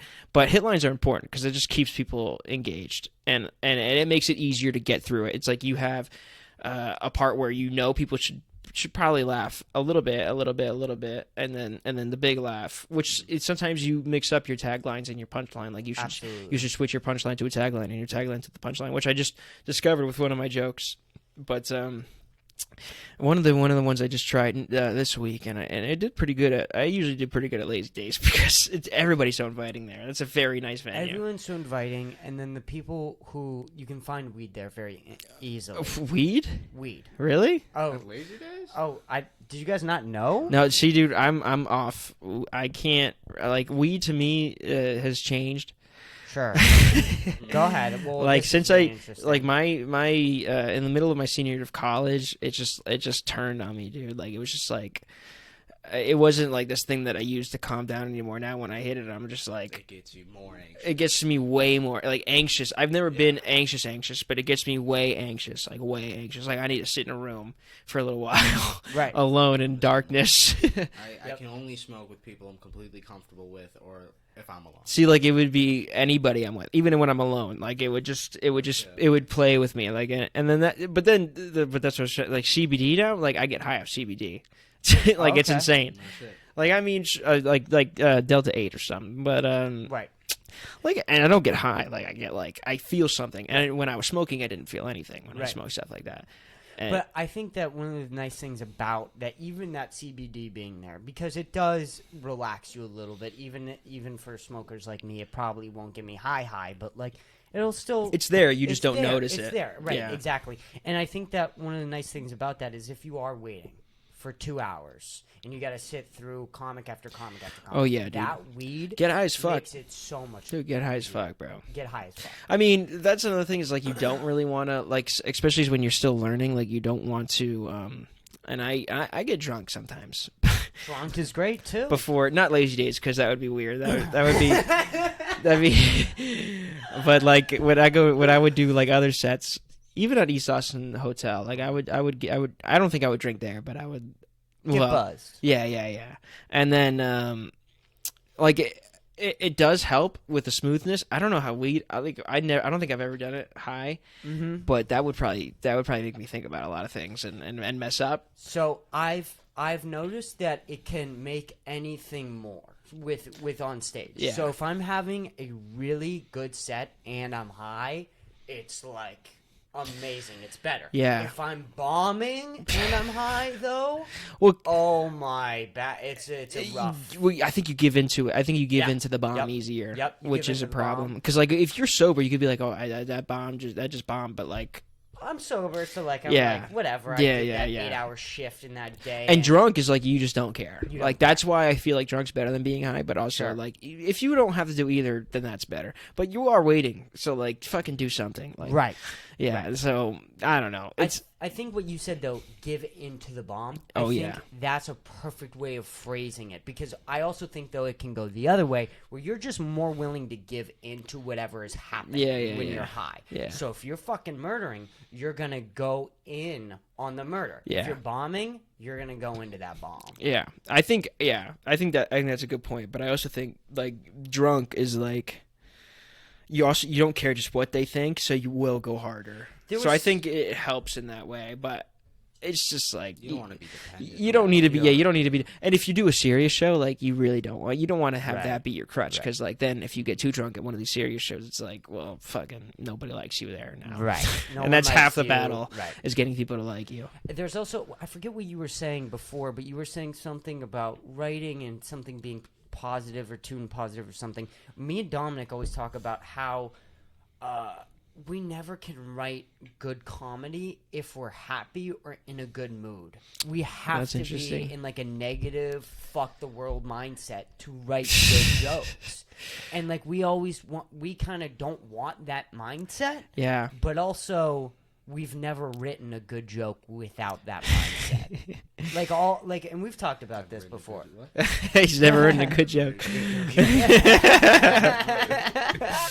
But no, like you talk about your shitty daylight savings joke was written while you were pissed about the sun. Like, oh, fuck it, it's going away again. I'm gonna do something about this. No, you know what I mean? Yeah. It's just it's that weird mindset. I agree. You just want to write when you're some kind of emotion. I feel like so. I feel I do think that helps. I think what happens to me is I don't get angry really at things. I get frustrated at like observing things like people around me. Like this guy, like I did this joke, this sauna guy rapping. Like that got me so angry. I love that. In the sauna, I was just like, what are you doing? Like, it's so weird that you're rapping like this, and tell the story. I'm just chilling. No, it's not really a story because it happens every day, so it really can't be a story. Every time I'm in the sauna at the gym, there's somebody that is rapping out loud or singing out loud. It's usually not singing. If you sing out loud, that's crazy. I would be like, well, you're really hitting that, but no, they're just rapping. They're just rapping to their lyrics in their headphones, and it's just like I just want to be in the sauna. I don't need to hear your lips, but then I also get mad at people in the sauna that also breathe too heavy.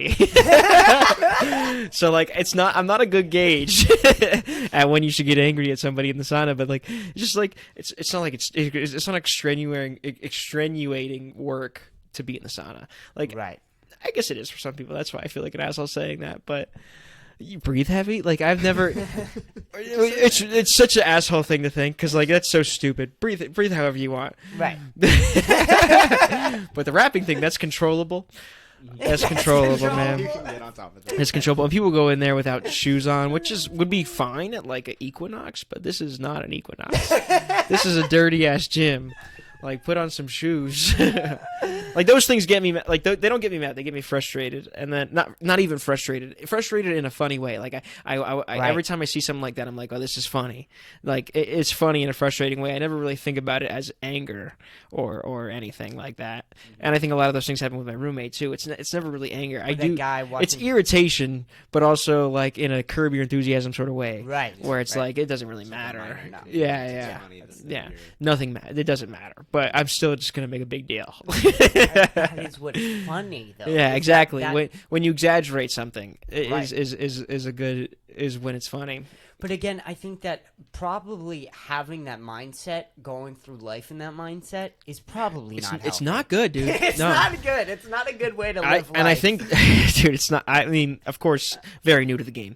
No, expert comedian. But no, not even that game. I meant the negative thinking game. Oh. But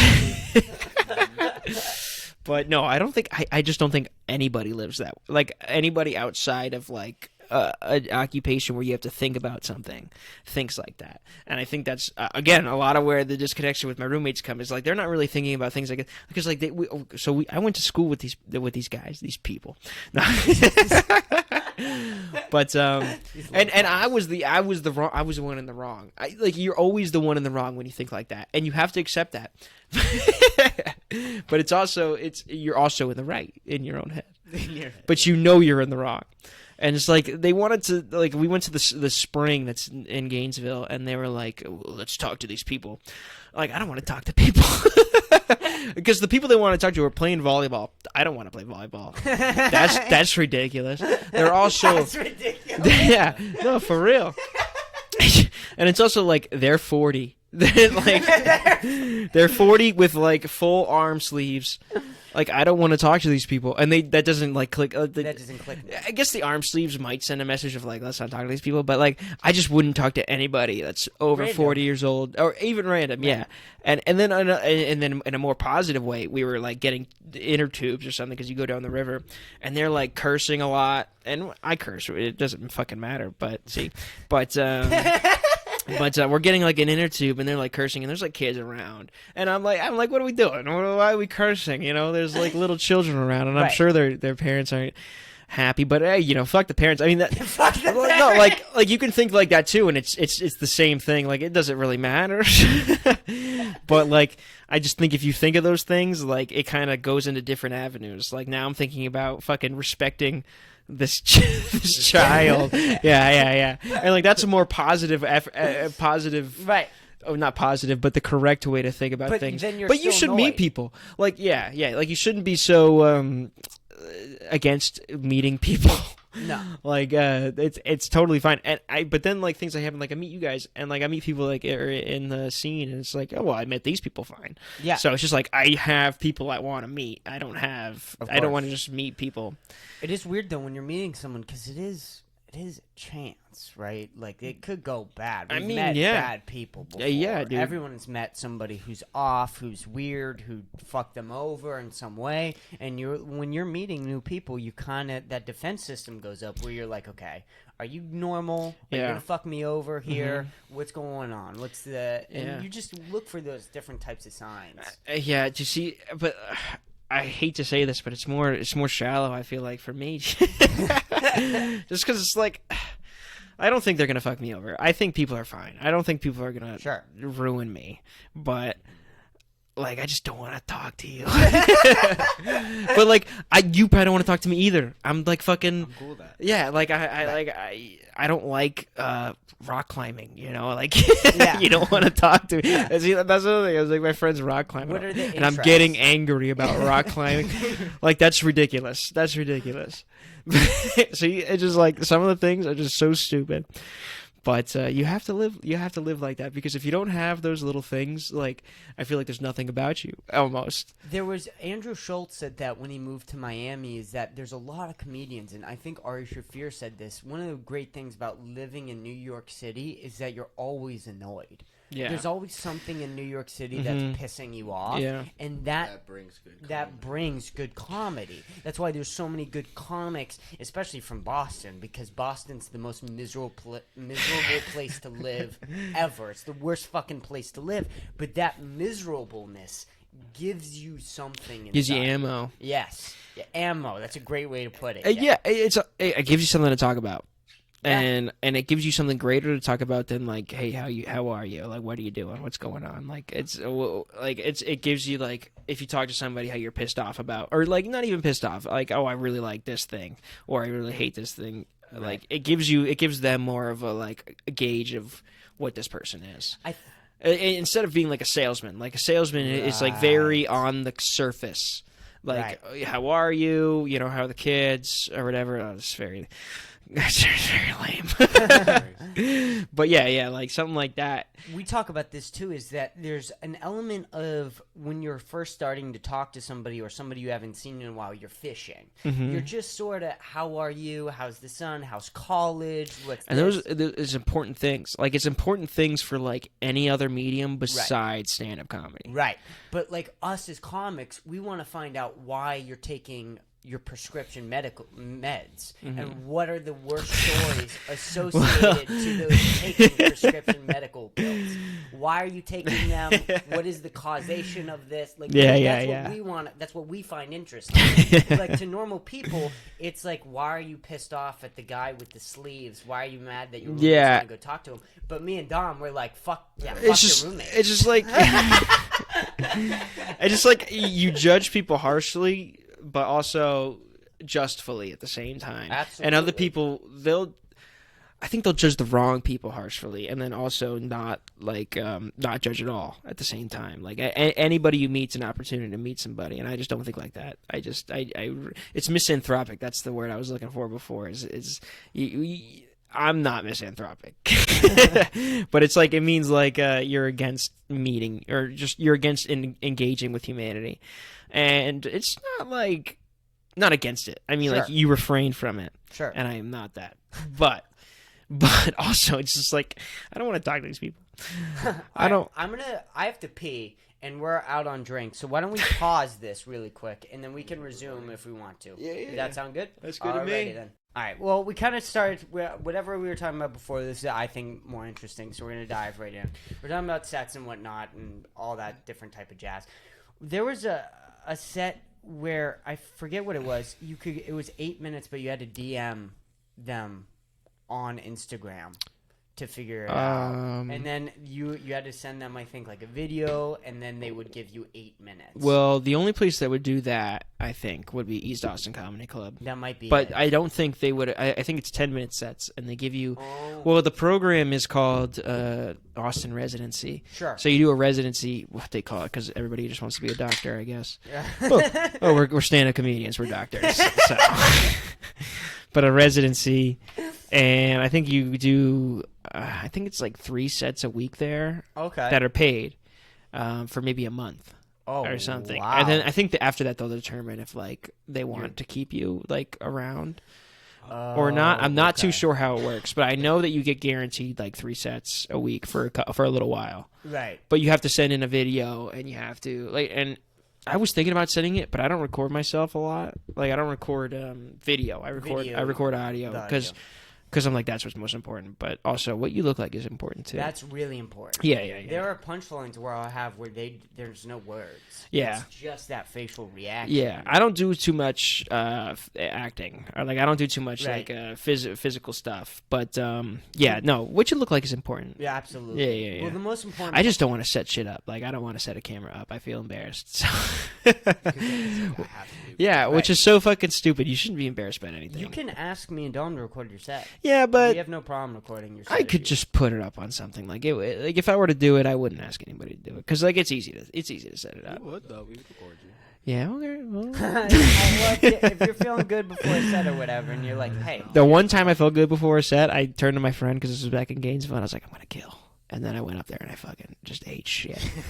And like people before me went hard. They didn't go hard, but they did really good.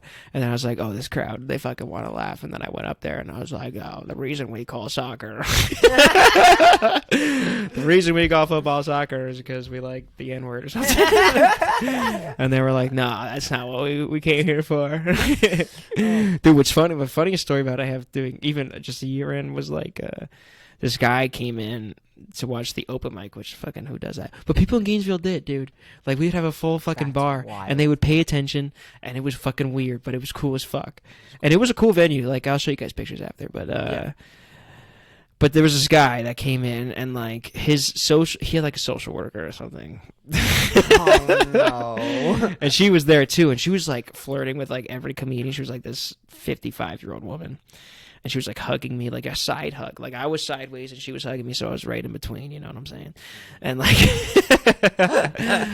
and like it was just such a strange experience. But then the guy invited me and this girl that I had just been introduced to that night. So it was like weird. It was like I just met this girl and she's really nice. I still have in contact with her.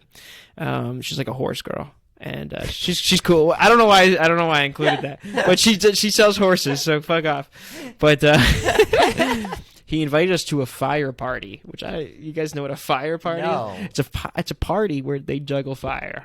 They juggle fire? They juggle fire, and sometimes they don't juggle fire, lamer shit, where they just juggle balls of light, which is pussy shit. But yeah, but I've never been invited to a fire party, and of course I'm with this girl that's just like, oh, we gotta go to a fire party. Immediately I was like, I'm not going to this fucking fire party. But then she was like, let's do it, and I was like, oh well, fuck. I don't want to not. I want to have an adventure, I guess, is what I was thinking. Sure, I want to be the pussy. And like I got in this girl's car. It was like an SUV with like 2 puppies in it. It was like she just had. They weren't puppies. They were small, but they were elderly dogs, like old ass dogs, and they were really cool too. But me and the dogs got to talking, and but I got their numbers. Yeah. No, they were cool. Salt and something else. I would go Pepper, but I don't think it was Pepper. But we went to this fucking fire party, and it was just weird as shit. I want to see this. This is why I'm bad at stories, because I want to remember what exactly happened. But like, all I remember is getting there and just being like, "This is fucking not my crowd." This is fucking people, just people you find at like a EDM festival or something. Sure. But like the lowest level of the barrel of those people. Yeah. The WWE show. Yeah. Like, well, I think there's some good looking WWE. No, I've never been to a WWE. I've never been into that shit. I went once. Yeah, you went? I went to a TLC in 2015. I was really into it. Oh yeah. Yeah. You? No. I would would never even watched it. Dude, wrestling just wasn't for me. I think it has to do with like, are you the oldest, or like, do you have siblings? I have a younger sibling. See, I feel like my brothers didn't like wrestling, so it's like, you don't like wrestling. That's that kind of it determines what you like almost, which helps in a way. Like, sure. I think what they did to me was they made me definitely like more of like what I'm saying, like a not a judgy person, but someone who looks at things that people do. Because they did to me, like, right. Whatever I said had to be good, and like if Sure. it wasn't good, I got punched or something. But like they weren't the meanest either. They were just regular older brothers, and now we're good friends. But now they're old as shit. So I like I think what you were talking about with Gainesville, the nice thing is that you would get strangers, right? Is that people who aren't comics coming in and watching you had like, and that's it when was you kind of know, right? Because comics is a little difficult because they kind of know the punchlines. They probably have already seen you perform. These people who have never seen you before, they're gonna watch. And that's why it's great. It was really good for that reason. And I had the benefit of having friends that had friends, and like I wasn't like I didn't have a lot of friends. I had a couple. I had a good like 12 friends. Sure. That I would hang out with in there. But now that's whittled down to like 3. But they're all still my friends, but I don't talk to them as much. But they had friends. They had a lot of friends. And like every show, like I mean the shows, not like the open mic that at this great place, but called Vecinos. It was like the best food in Gainesville. But the shows, like I would have like 12 people show up, like that were just there for me, and that would fill like a decent amount, like what they expected or what they wanted, or like even more than that, because they would invite like their girlfriend, and then their girlfriend would invite sorority people, and then they would invite whoever, and that was very beneficial to even getting stage time. Sure. But so like strangers and also people I knew, but the people that didn't go see stand up a lot, which was very beneficial. Right. And I think that I like that about the Wanderlust open mic on Wednesdays is that the way that the Wanderlust is set up for people who don't know or haven't gone is that there's this almost side room where it's just like a little stage, and then there's a couple couches and a couple And the chairs. host is really nice. Host is awesome there. He's really nice. But outside is like this bar restaurant thing, and events are always happening there. There's always someone in there for some purpose. I don't know really why. Yeah, it was weird. It's weird and cool. Like, yeah, they had like a dance club or something. Right. I don't know. Which is something my roommate would do. You see what I'm saying? See, he's the guy who walks into the Wanderlust. He would be like, I want a fucking salsa. That's what he would be like. Yeah. But nice guy. Yeah, it is weird because in the beginning, or for me at least, you're only performing in front of people who do comedy. And that's one thing. I don't know if you guys know Nick Mullen. I've heard the name. He's a good podcast. Like, his podcasts are really good. We just started the Adam Friedland show, but just look that up because it's fucking hilarious. And Cumtown too. Oh, I love. Yeah. Then that's him. Oh, okay. He's the one that's not Stavros. He's hilarious. Like, to me right now, like, he might be the funniest person to me. But also, I've seen his stand up, and I know it's not as good as like other stand ups. But to me, what he says is just fucking hilarious. Like, what he says is that, like, in his podcast, not his stand up, is that, and their whole podcast is like, it's such good fuckery that, like, they don't plan it, but like, it's just such good fuckery. I don't know, but you have to just watch it listen. Yeah, it really is. But he says, like, comics need an audience within like 5 years to like really find what they are, like, to really, because like you could perform in front of stand up, sure, but like that doesn't help. I mean, it does help. It helps. It helps a lot. It helps tremendous. Sure. But you need that other avenue of, these are just regular people that are laughing at what I am saying, and they're actually laughing. Like, like they never even thought that in their head. Whereas a comedian could have thought like that 3 years ago. Could have thought of something like a joke like that, or like something like that, or along those lines. How many times do you listen to a set of someone's or some things, or even like a really big comedic where you're like, fuck, I thought about that premise, but I didn't think about that punchline. Or fuck, I thought about that punchline, and I didn't think about that premise. Or fuck, I'm working on something that's very similar to that right at that moment. Yeah. Rather, there are these regular people who never think about comedy. That happened to me recently, actually. Let me try to find it real quick. Well, but like, of course, like, people think of things. Like, I don't know, like, sure. Like, the things that you would think, oh, no one else would think that. Like, people would think it. I guess. Yeah. Like, I mean, of course, like, I'm trying to find this. You're good. Because my friend sent it to me, and he's like, "You did this better," and I was like, "Of course I didn't," because I saw it. But he was just trying to support me. Sure.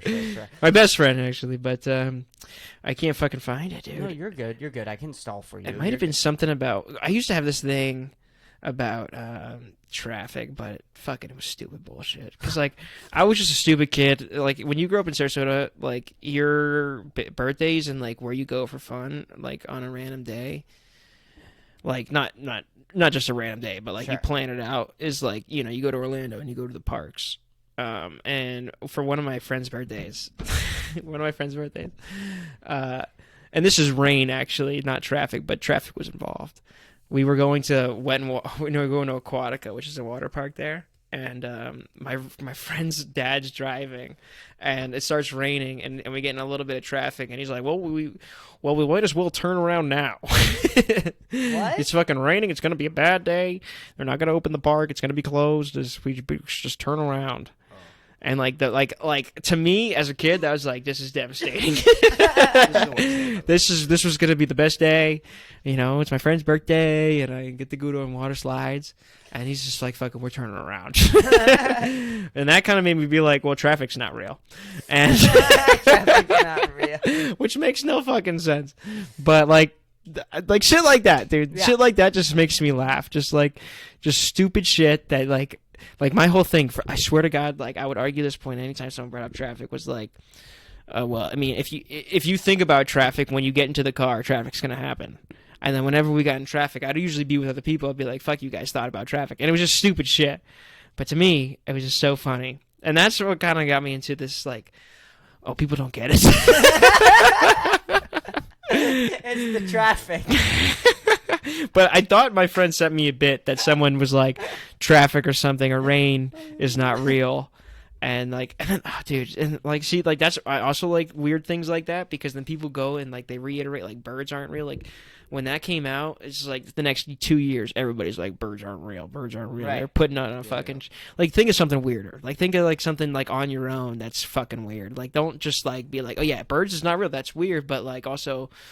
Everybody's saying that. Like, no one's saying traffic's not real. For good reason. Right. For good reason, I will add. Like, I don't think it's clever or anything. I just think, like, I thought of it, and I carried it until my young adulthood. Sure. I think Liz has a joke, or I don't know if it's a joke, but she always says, clouds aren't real. Yeah. They aren't real. They don't look real or something like that. Something like shit like that is just funny to me. And Theo Von's really good at doing shit like that. Oh my god, Theo Von's so just like so ridiculous, but it's so funny. You went to go see Theo Von. Theo was the first. No, you did. Theo? No, I didn't go. I said you. Did I say we? Oh really? Yeah. In Boston? Yeah, he played at like the Wilbur Theater. Oh yeah. Okay, that's it. He did awesome. That was fun. I could barely see him though, because like I had like a balcony seat and it was completely obstructed. There was a pole right in front of me, but I heard him. He was hilarious. The first one I went to, I think, was at Side Splitters in Tampa, which was Sam Morril. Oh, okay. Yeah, which was pretty hype. What was the best show you've ever seen? I saw Dimitri Martin. Do you know who that is? I know the name. He's got a weird haircut, and like he brings like a thing on stage, and he kind of uses imagery a little bit. Okay. But he was at the Hard Rock in Orlando, and he was hilarious. I've also seen Bert and Tom, but okay. To me, like, see, I saw Tom. We saw Tom. Yeah, they're hilarious. Just like to me, I want like more of like a weird. Like I want weird. You want weird. And there with Tom, Tom had this joke about Bert isn't weird enough for you.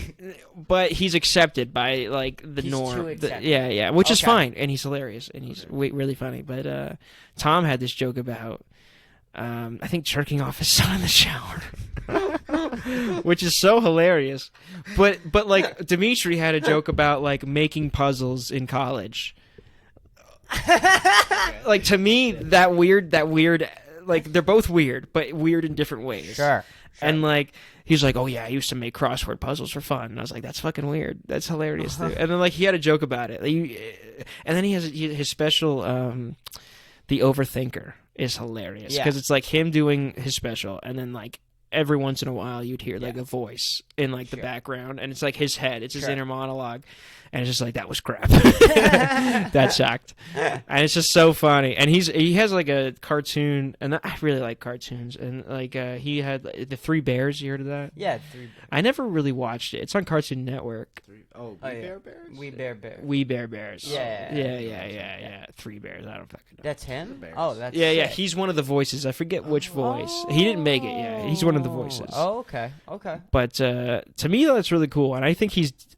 to be different like that, I think is awesome. And that's awesome. Yeah. I think Tom is different in a way that's achievable, and Dimitri's in a way that's you have to be born just different. And like Bo and like Dimitri and like Sam Kinison was the same way. And like I do like comics like that, like Bobby Lee. Yeah. Like no one else can do this, and also no one else can do what Tom Segura does either. But it's different. It's like you have to achieve that almost. But I really like that and any kind of stand-up. And Nick Mullen, back to Nick Mullen, I just want to say he's so funny, dude.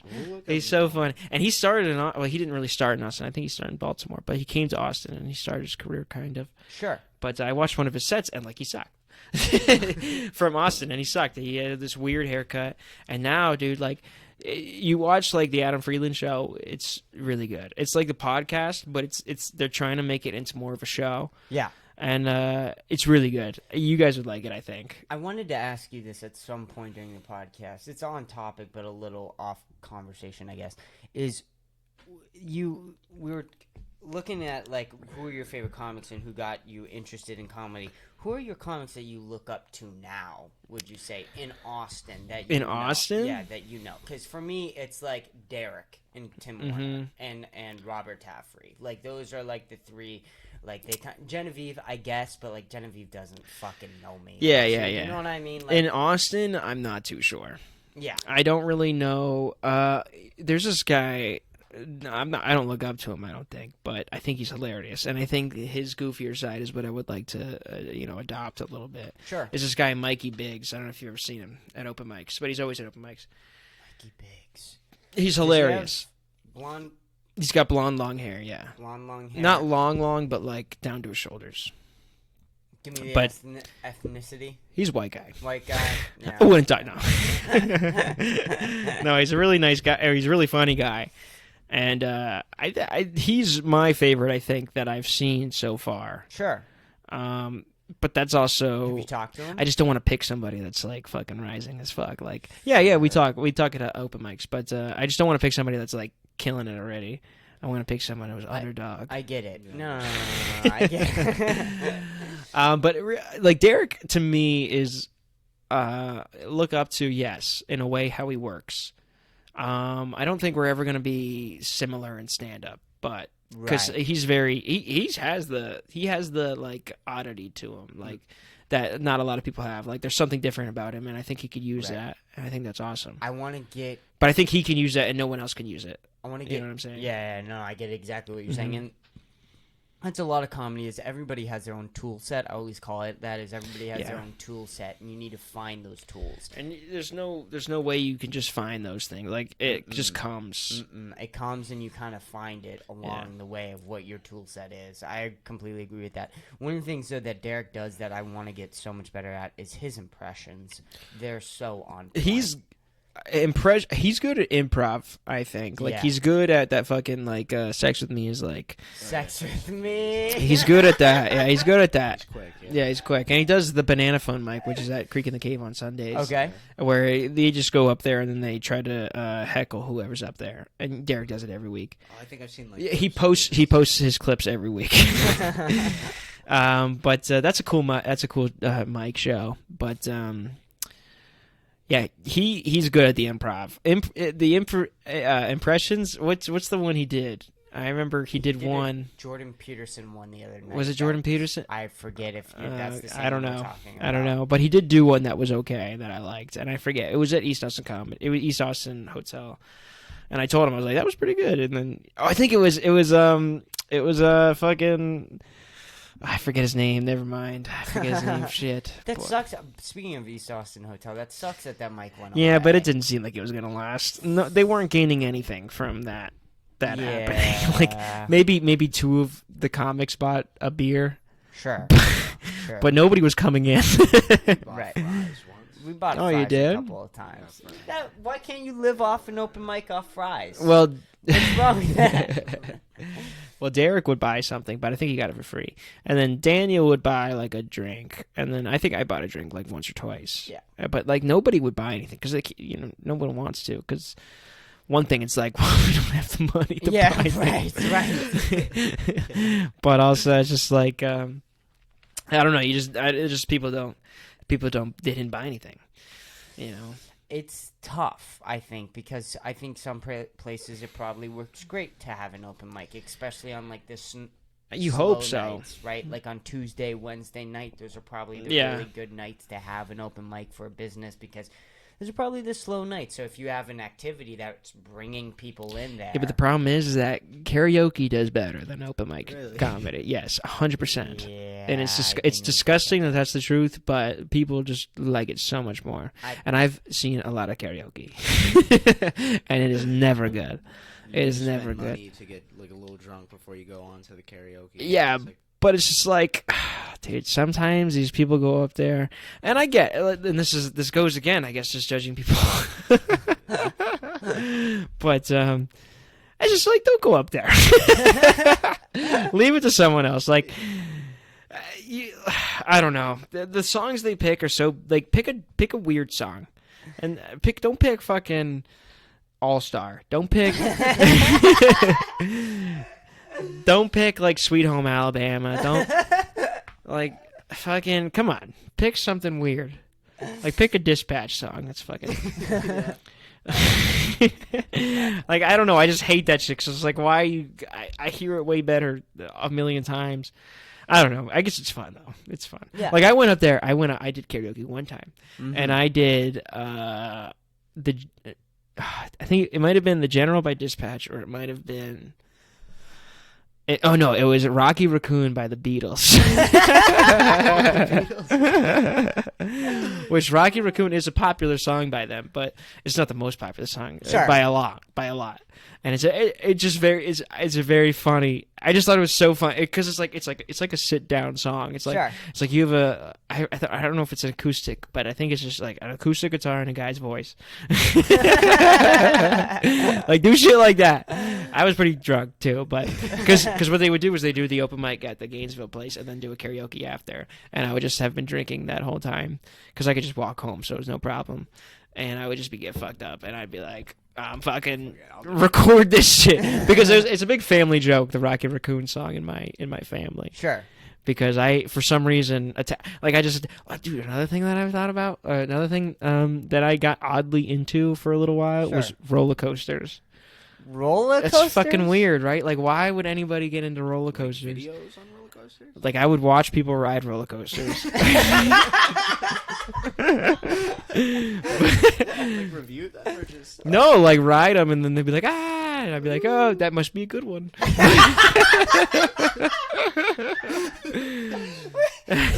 videos on YouTube? Or yeah, videos on YouTube.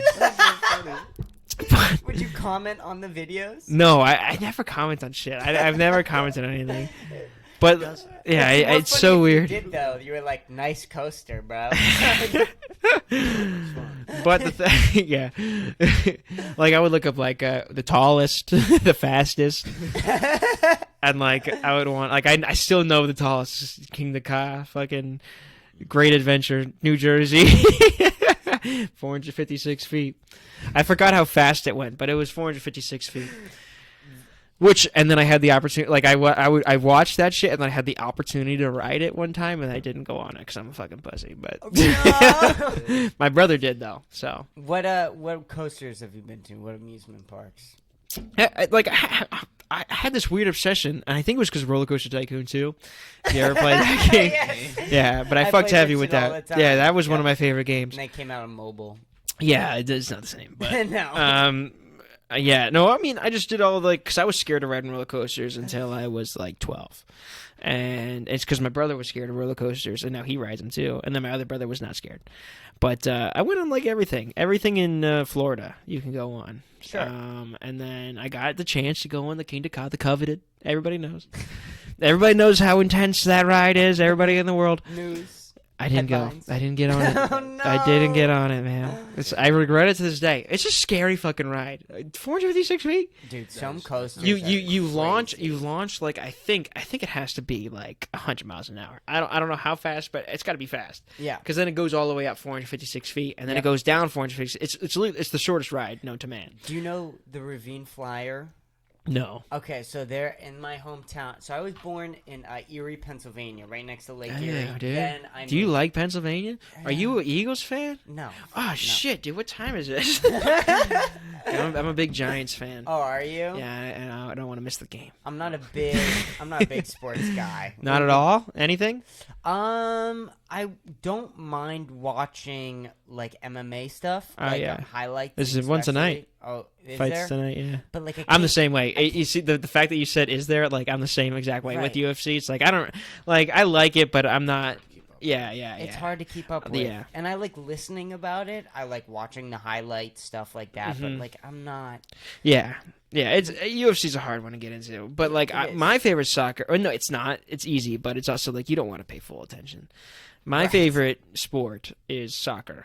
I fucking love soccer. Oh, really? Like, if I could be involved in soccer in some way, that would be awesome. But, like, it's just, you know what I've always wanted? Like, the commentators in soccer, especially American, are terrible. Yeah. They're not terrible. I hate that people say that they're terrible, actually.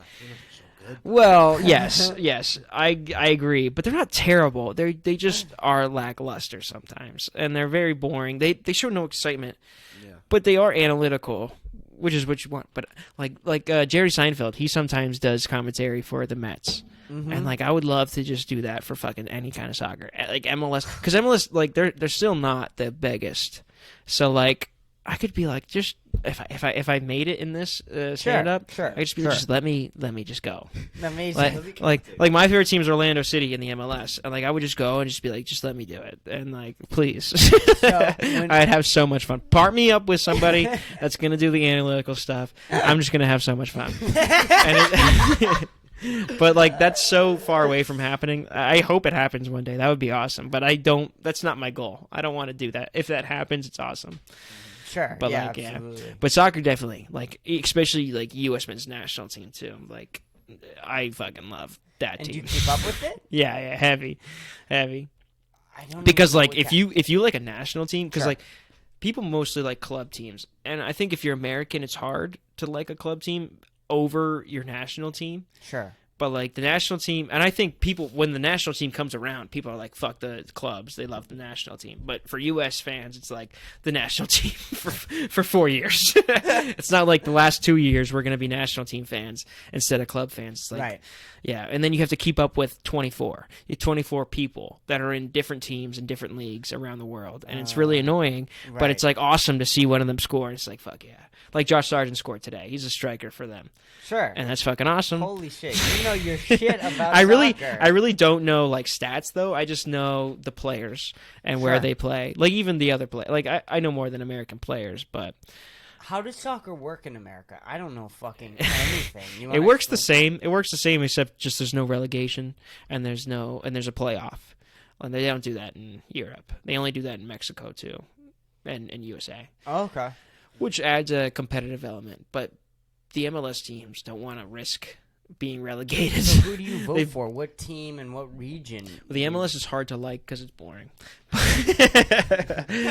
Right? Actually, well, the best MLS final happened last year. It was like 3-3, and then they went into overtime, and they went into PKs, and then I forget who won, but one of the teams won, and it was the best game ever in MLS history, which was awesome. Yeah. Holy fucking shit. And you like know your shit about Well, I know this. about soccer.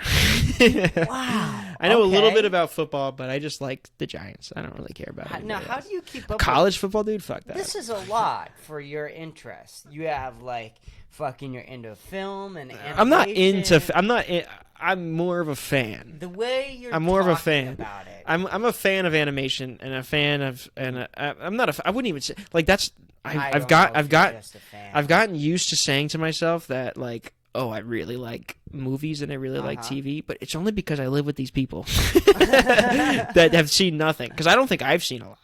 And like I really just think that like I like when I see something that I like. Okay. And I don't plan on working in anything like that, but that would be awesome. But no, soccer I fucking love, and I do like animation. I'm just talking myself down. The way you're talking about like it seems like you really do have like a passion for it and a love for it, like an appreciation. Animation's sick. Animation's awesome. You're talking about it because like you talk about comedy. Yeah, well, I think I could talk about a lot of things. Sure. Like I just like getting excited, but because I never get excited. But like animation, I feel like is cool because you could show so many emotions that like regular people would be scared to show or like apprehensive to show. That's why a good actor is a good actor, because they could show any emotion, but they also can't show some. And I think some animation does a good job on that, and I think some do bad. And I think it's cool to see how it's done. I don't know. The best actor ever of all time cannot show the facial expression of what it is like to fly in the air. It's only something that can be done in something like Invincible. That's interesting. Where like J.K. Simmons, right? He can do any fucking voice ever. Yeah. But like you couldn't see J.K. Simmons flying through the air as Superman. But like when you do it in Invincible, which I don't know if you know what that is. I think J.K. Yeah. J.K. Simmons plays like the rip-off. Yeah. Superman. The next season's coming out end of 2023. So excited. That's a good fucking. Excited. And that's the best thing about superheroes. I really because I did get into big superhero guy. Sure. But so wait, hold on, because I gotta say this. I'm not into these things. Are you sure you're not? How do you keep up with all this? I just follow them for a little while and then I leave. I don't leave them necessarily, but go ahead with your list and I'll tell you if it's legit. You seem like you're into animation. Roller coasters is not one, dude. Comedy. Roller coasters is not. Again. We'll put roller coasters on twice. Roller coasters I'm not into anymore. But you know what? A big stickler roller coaster take would be like, oh, my favorite ride or my favorite roller coaster is the Mummy at Universal Studios, because it's not. Because it's not. You mean it's not? But it's like saying your favorite movie is like. What just happened? Oh wait, our head did that. Yeah, back. Okay, yeah, I think like it's like saying the Mummy's your favorite roller coaster is like saying Bohemian Rhapsody's your favorite song. Yes, or like Pulp Fiction's your favorite movie. Yeah. Like it's like saying that. It's like saying, oh yeah, the classic. That's your favorite, sure. When there's like 3 others in the same park that are way better. But like my answer, the Mummy. Sticking by it. It's fucking good ride, dude. Have you told this roller coaster thing on stage? No, I don't think there's anything I can really tell. I think there's something. No, I see it. I see something. No, well, one game we used to play, me and my brother, because that's how my interest came. Is like when I was in 7th grade. My brother and I got passes, and he was a senior in high school. Mm-hmm. We got passes for season at Universal, and we went like I think 3 times a month, maybe even more than that. And it was like over the summer. It was weird.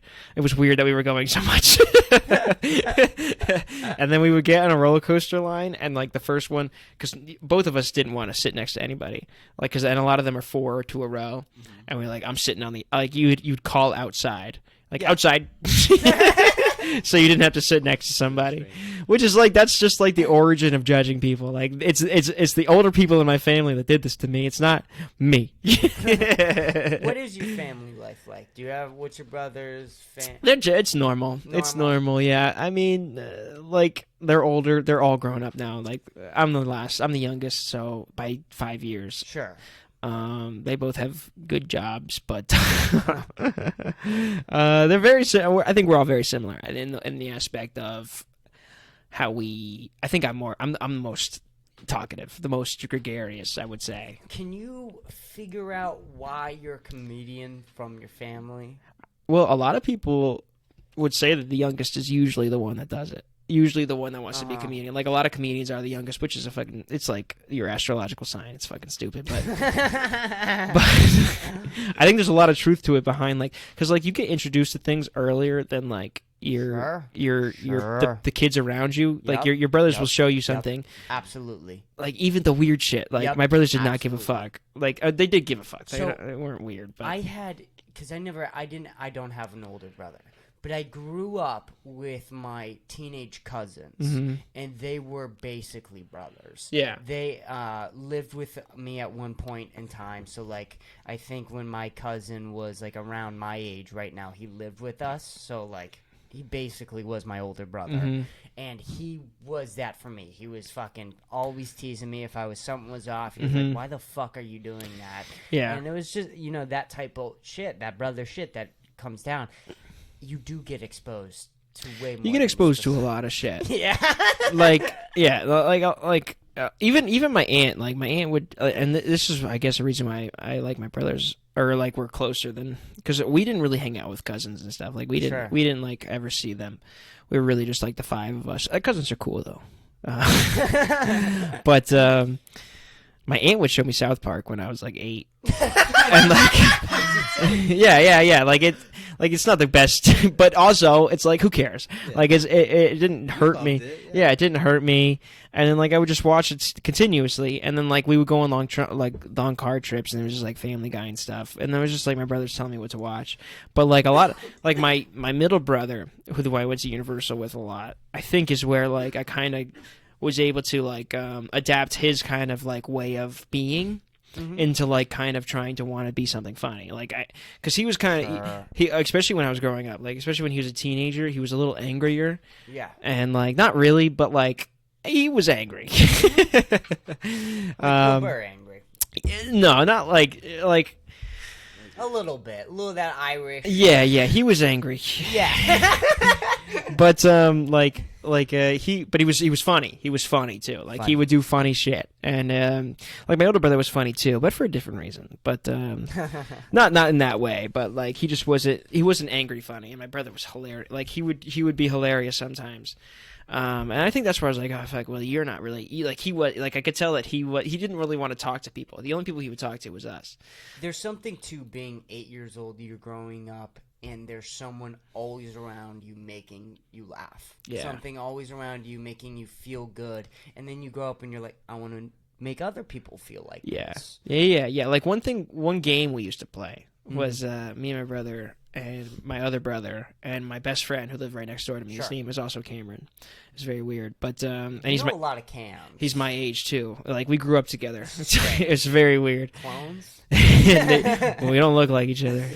He's an ugly guy, but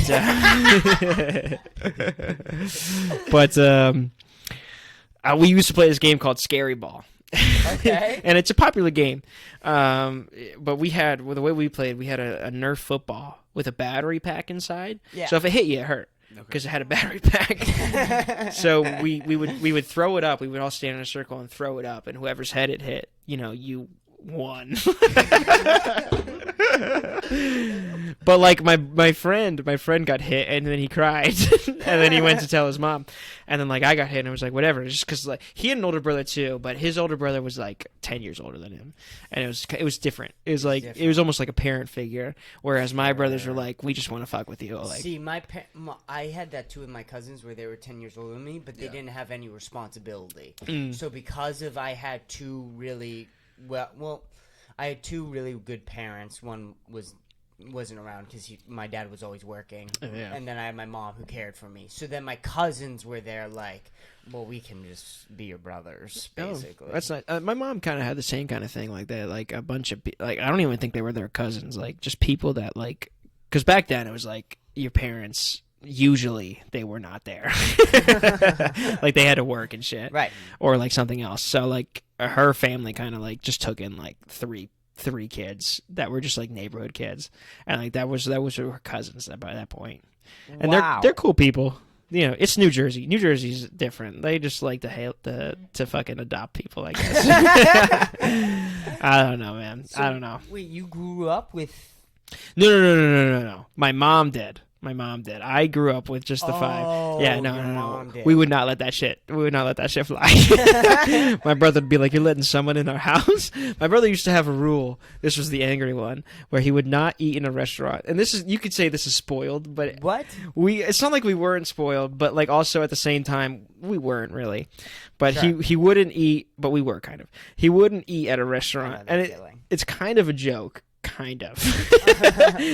He's like, I wouldn't eat at a restaurant where they didn't have tablecloths on the table. What? And it was kind of like the traffic joke. Like, kind of like, oh, it's not fucking real. But also at the same time, it was like, he really believes that shit. Like, we need to be scared. But no tablecloths. But that shit's funny. That shit was hilarious to me. I was like, no tablecloths, really? That's hilarious. And then I think we didn't. Like sometimes we would just be like, no. Well, definitely the birthday dinners. Yeah, and then like also he introduced skipping church to me, which was not allowed.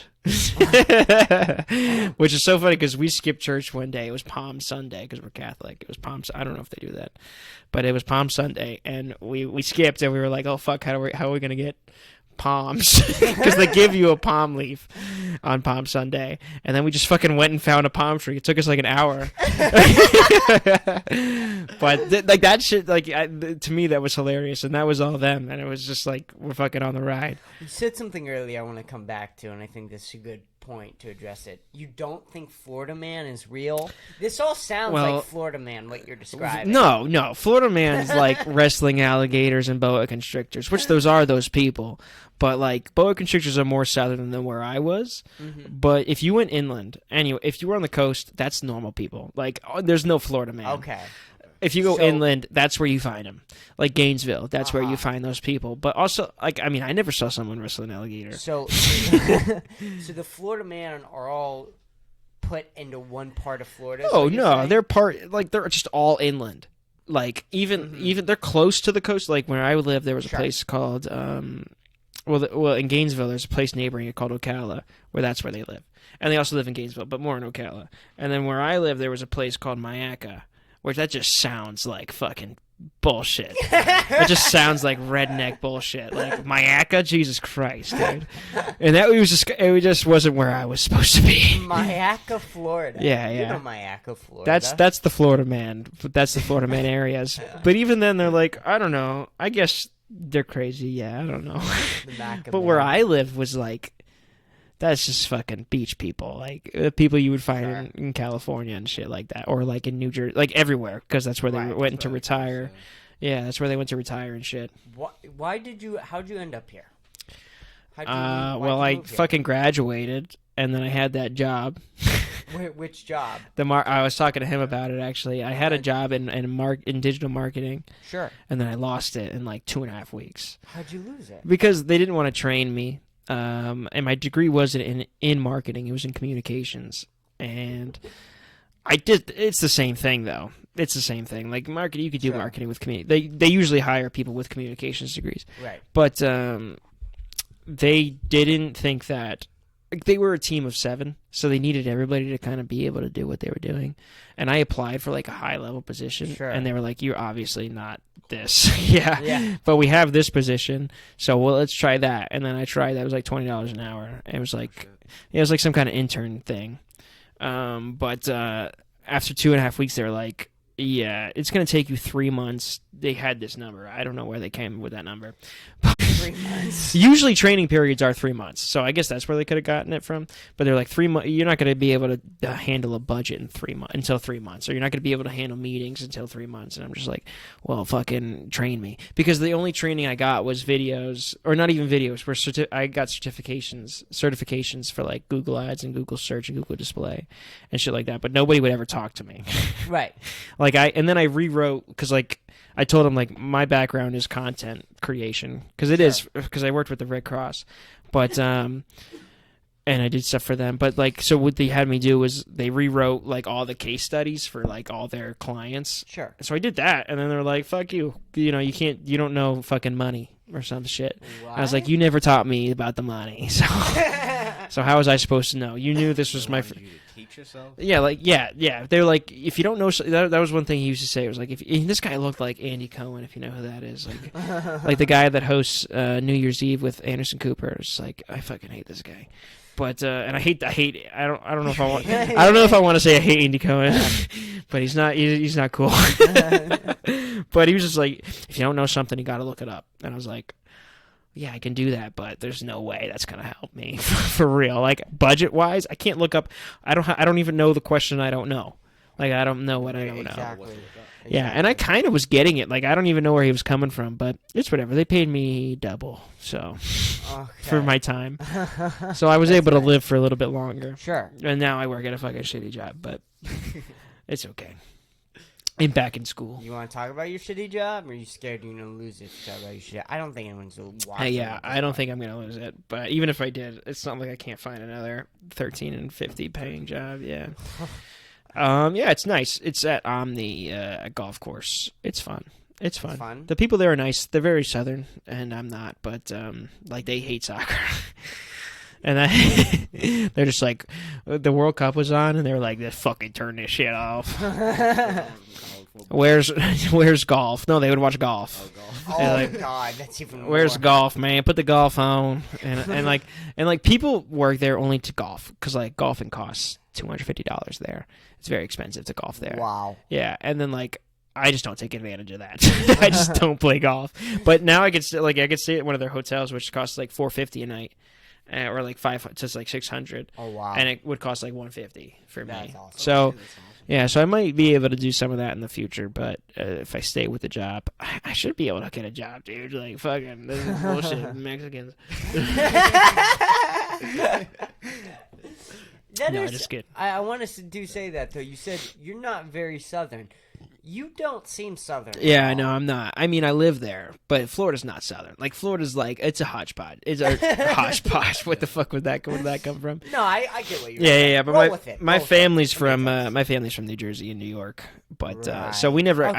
Growing up, I didn't live in a household that like like the things that people in the South did. Like, we never liked hunting or fishing or anything like that. Right. Like, we were not those people. That makes sense, yeah. We were the people that played sports sometimes.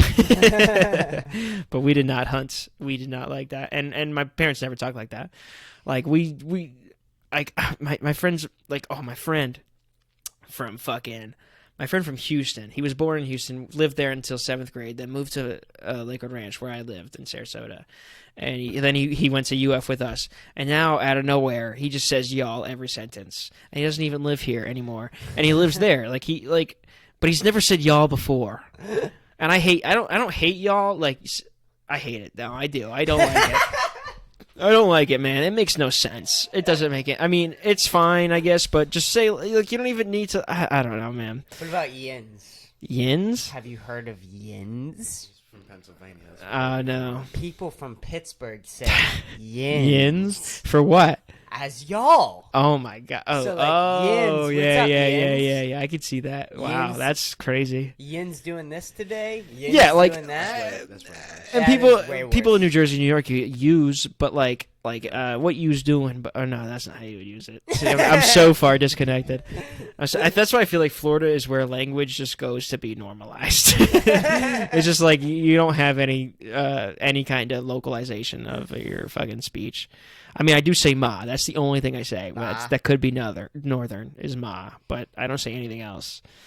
And everything, I do just fucking y'all pisses me off. And I think, because you know what's funny? Because in Florida, they kind of expect you to be like sir and Mrs. or miss. Right. And I was never, I never said that. I can't say it. Sure.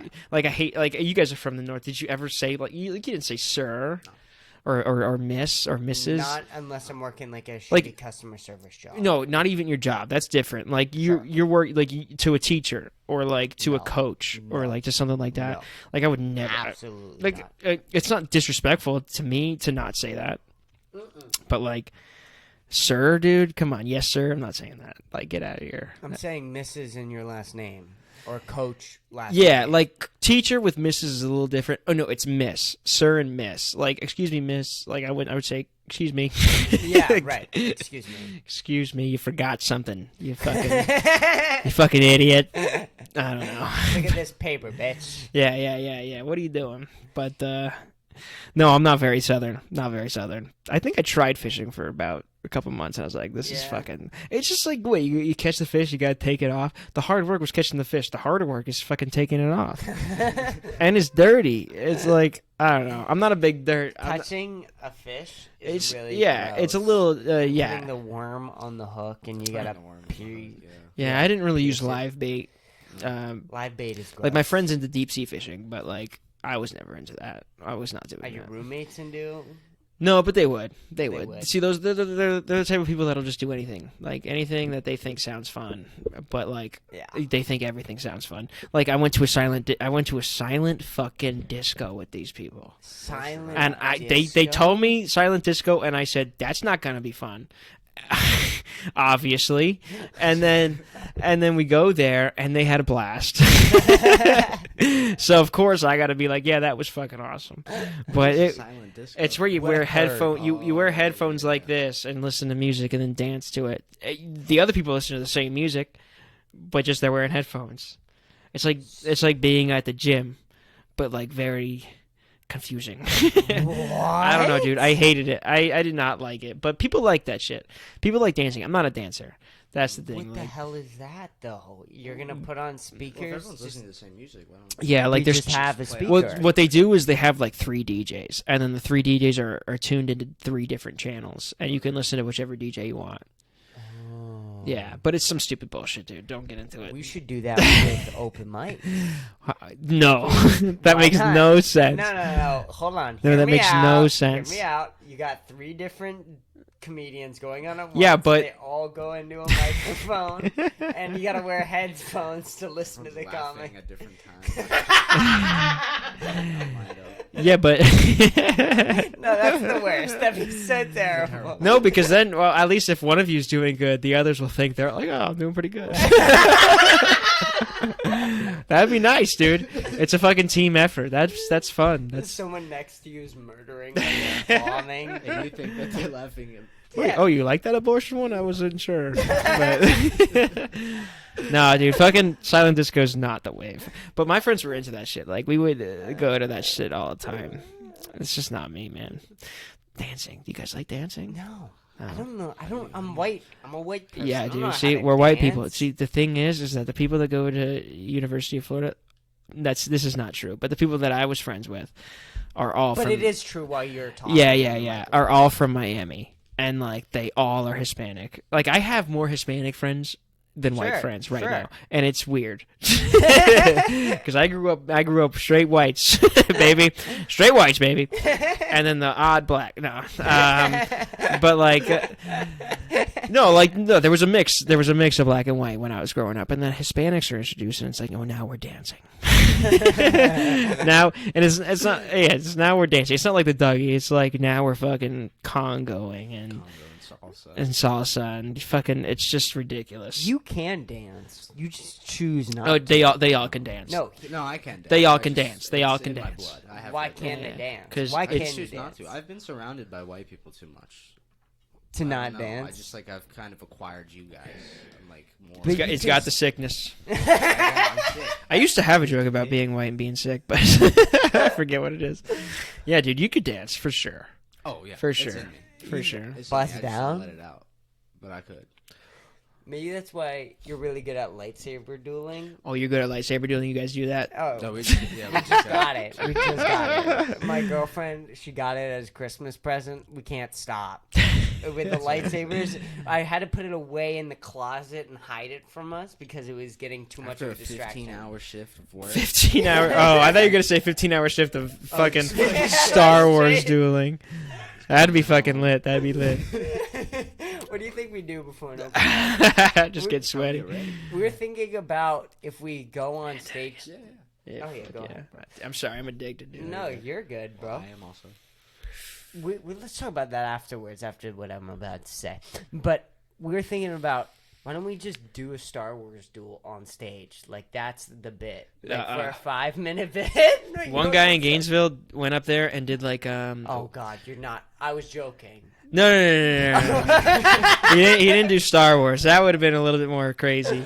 But what's it called when like the singer goes into the audience and like sings at the tables and shit, you know, in Las Vegas and shit? I know what you're talking about. I know what you're talking about. Yeah, shit like that. He did that, but with stand up. And it was so fucking weird. Oh, it's like people were trying. It was cool because people were trying shit, but it was like you're not even like good at telling jokes yet, right? Which neither am I. But like at least you're I'm not. Trying more. Well, they're doing. No, I shouldn't say that because it was cool that they were doing weird shit. But one guy just straight up left. Like he did a joke and then walked out. And there was a window behind the stage, and then he was looking at us through the window.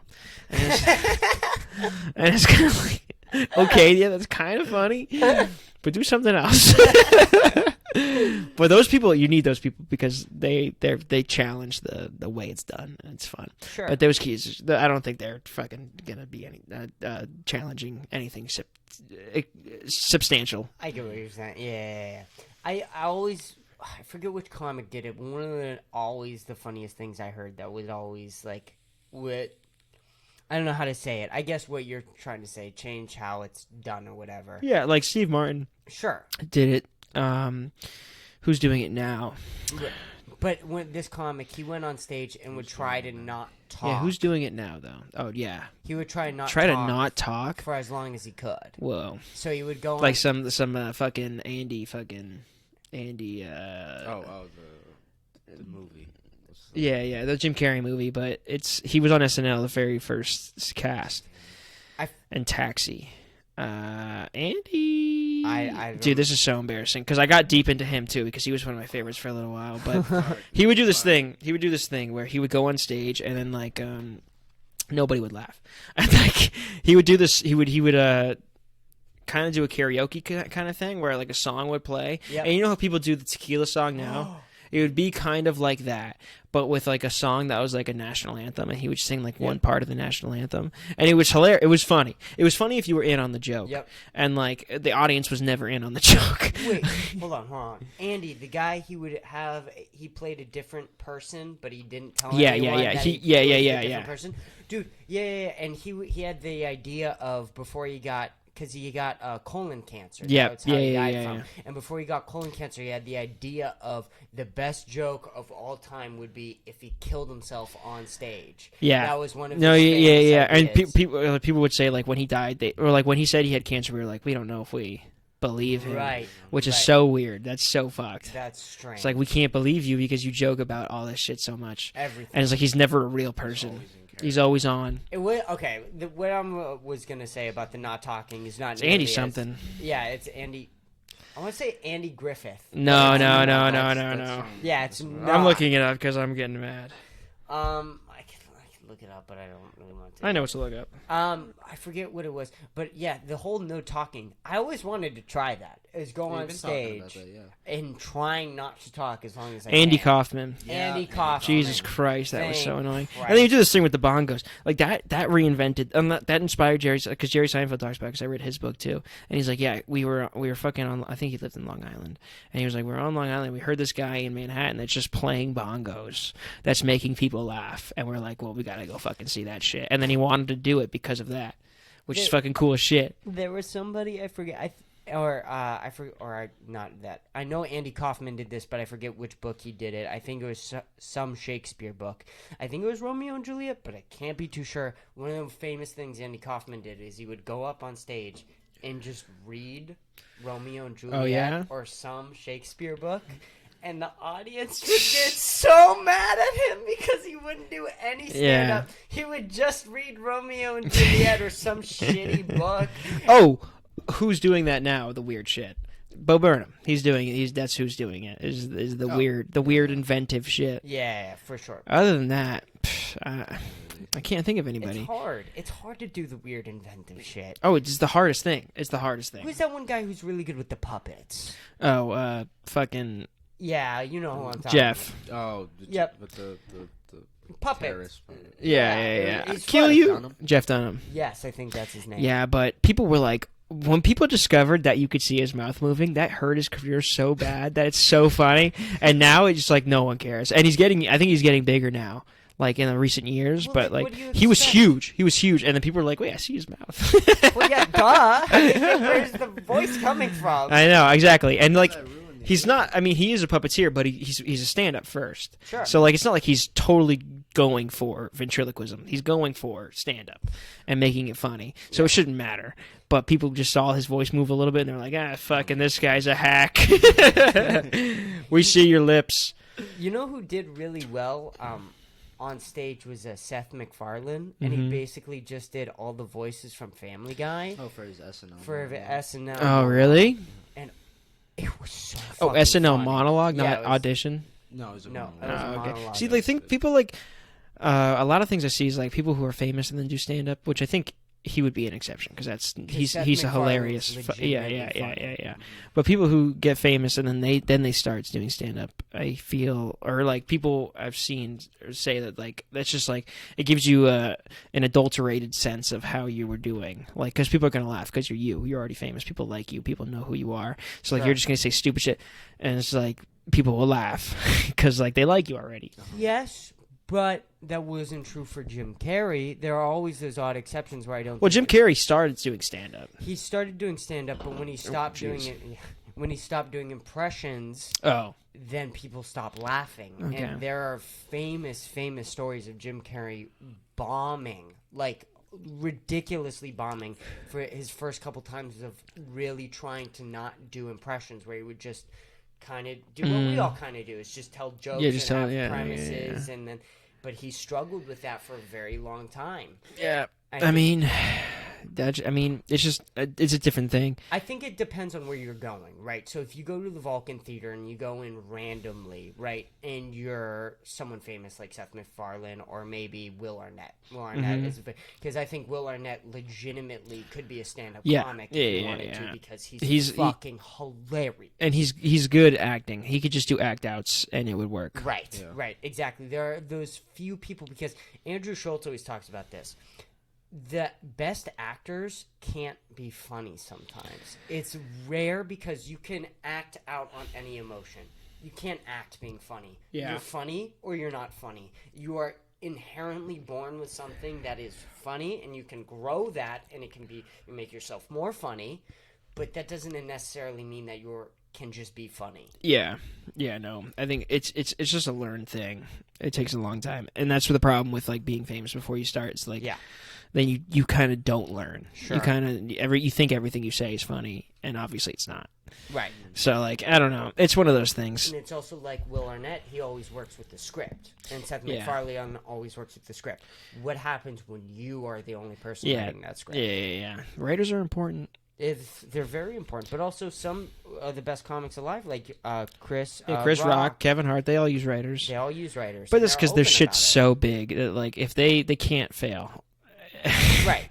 Well, no, they can. They can for sure. But when it comes to, like, a special that's coming out where they're doing it in a stadium or they're doing it in a big theater, like, they want it to be perfect. Sure. So you need writers just to give you a different perception of how people feel about things. But also, like, at the same time, I go back and forth. Like, 30% of my jokes on stage are Dominic. Like, they just are. It's like, and I would argue 30% of what Dominic says on stage is me. Because we're always talking. We're talking about comedy. We're throwing ideas back and forth at each other. And we're like, you know what, that's funny. That's not funny. That is funny. That's not funny. Yeah. Use this punchline. It's good that you guys have each other to do that because it's hard to do that with people who aren't, like, aren't doing, I don't want to even say stand-ups, aren't doing open mics. Because, like, or, like, haven't watched, like, hours and hours of just things related to comedy. And not just, like, specials. Like, you're looking up, like, who did things and why they did things and, like, documentaries and shit like that. And listening. Listening to podcasts with comics in them and like them talking about they just don't get a lot of things. No. And that's the thing. That's why Andy Kaufman was so good. Because, like, that is... He epitomized, like, pointing those people out, like, that don't really care. Or, like, that not necessarily don't really care, but aren't interested in learning the deep end of it. Sure. You know what I'm saying? Like, yeah. But what's your guys' favorite movies? Dude, my favorite two movies I think I always go back and forth on is The Dark Knight and Logan. Oh, wow. So two superhero movies. I fucking love both. It's a hot take. And it's weird. It's weird because, you know, they are superhero movies and superhero movies are looked down upon. But I love superheroes. And when superheroes are done right... Did you ever watch, like, animated superhero movies?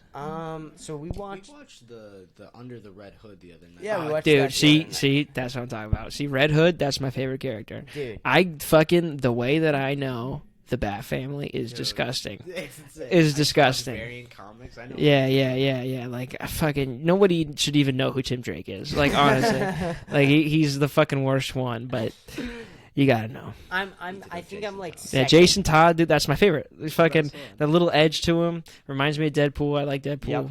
It's fucking awesome. Yep. I that was so entertaining. The only thing I didn't like is the ending and how abrupt it was. But like any scene where Jason. But isn't the ending where like they're in the apartment and it blows up? Okay, so that like the old decrepit apartment. Yeah, that scene was a Reservoir Dogs. Oh, really? I didn't know if you caught that. No, I did not. That was a Reservoir Dogs reference. Shit. And I picked up on that. Literally, I was like, this is... I said that while we were watching it. I was like, that's Reservoir Dogs. Look, Joker's bleeding out. That's the guy. They're arguing with the gun to the... Right, yep. Wow. Immediately, I caught up on that, which I loved. The way... When the bomb goes off, I guess this is spoilers for anyone who cares. The bomb goes off, it's in the chimney, or something like that. It's in the chimney, and the Joker lives... And then Red Hood dies. No. Oh, yeah. Well, no. Yeah. I was like, how did that? Red Hood. What happened there? Yeah. How did Joker survive? He's right next to That's because just Batman can't kill that fucker, dude. He'd rather save Joker than his own Robin. If I kill, I'll go down this dark path and I can't come back. Yeah. No, dude. I that was such an entertaining movie. Oh, it's really the DC animated movies are the best superhero movies. You need to watch the Dark Knight Part 1 and 2. Those are really like you see my roommates, they haven't seen any Batman movies. I'm down. And I'm not even saying like, well, no, no, I have seen the Batman movies. The podcast. My roommates have not seen like any Christian Bale or any Batman movies. What? They just don't. They're just not interested. Like and it's not that I'm best movies of all time. Like you just watch it. Like it comes out in the theater. You go see it. Like that's part of it. That's what like fucking growing up was. I mean, I'm still growing up, I guess, but but like just go see a fucking movie. I liked movies because of the popcorn. You don't even have to like the movie. We watched for the 10th anniversary, so it was 2018. The 10th reunion for The Dark Knight. They played a showing in a theater near us for like a couple showings for that weekend, and I went to go see it twice in theaters. And we brought like 12 people. We brought 12 people to The Dark Knight, and like 2018, it was so much fucking fun. Like going to see a Batman movie in 2018, not safe, dude. You got to watch out.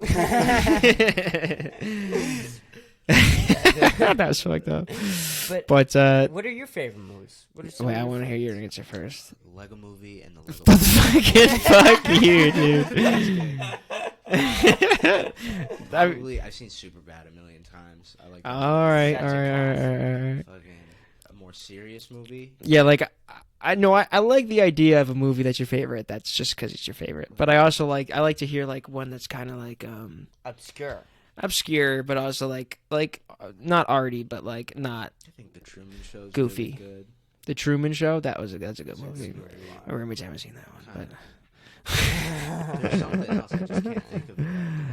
But I know there's a movie that because I have a joke answer too. Sure. Yeah. So, well, not really. What's your joke answer? No, my full favorite movie, like it actually is one of my favorite movies. And it's also funny that it is Fast and Furious Tokyo Drift. That's my favorite movie. Just because every line that the fucking country bumpkin says, dude, is just so fire. And it's like you could put any of it on a pillow.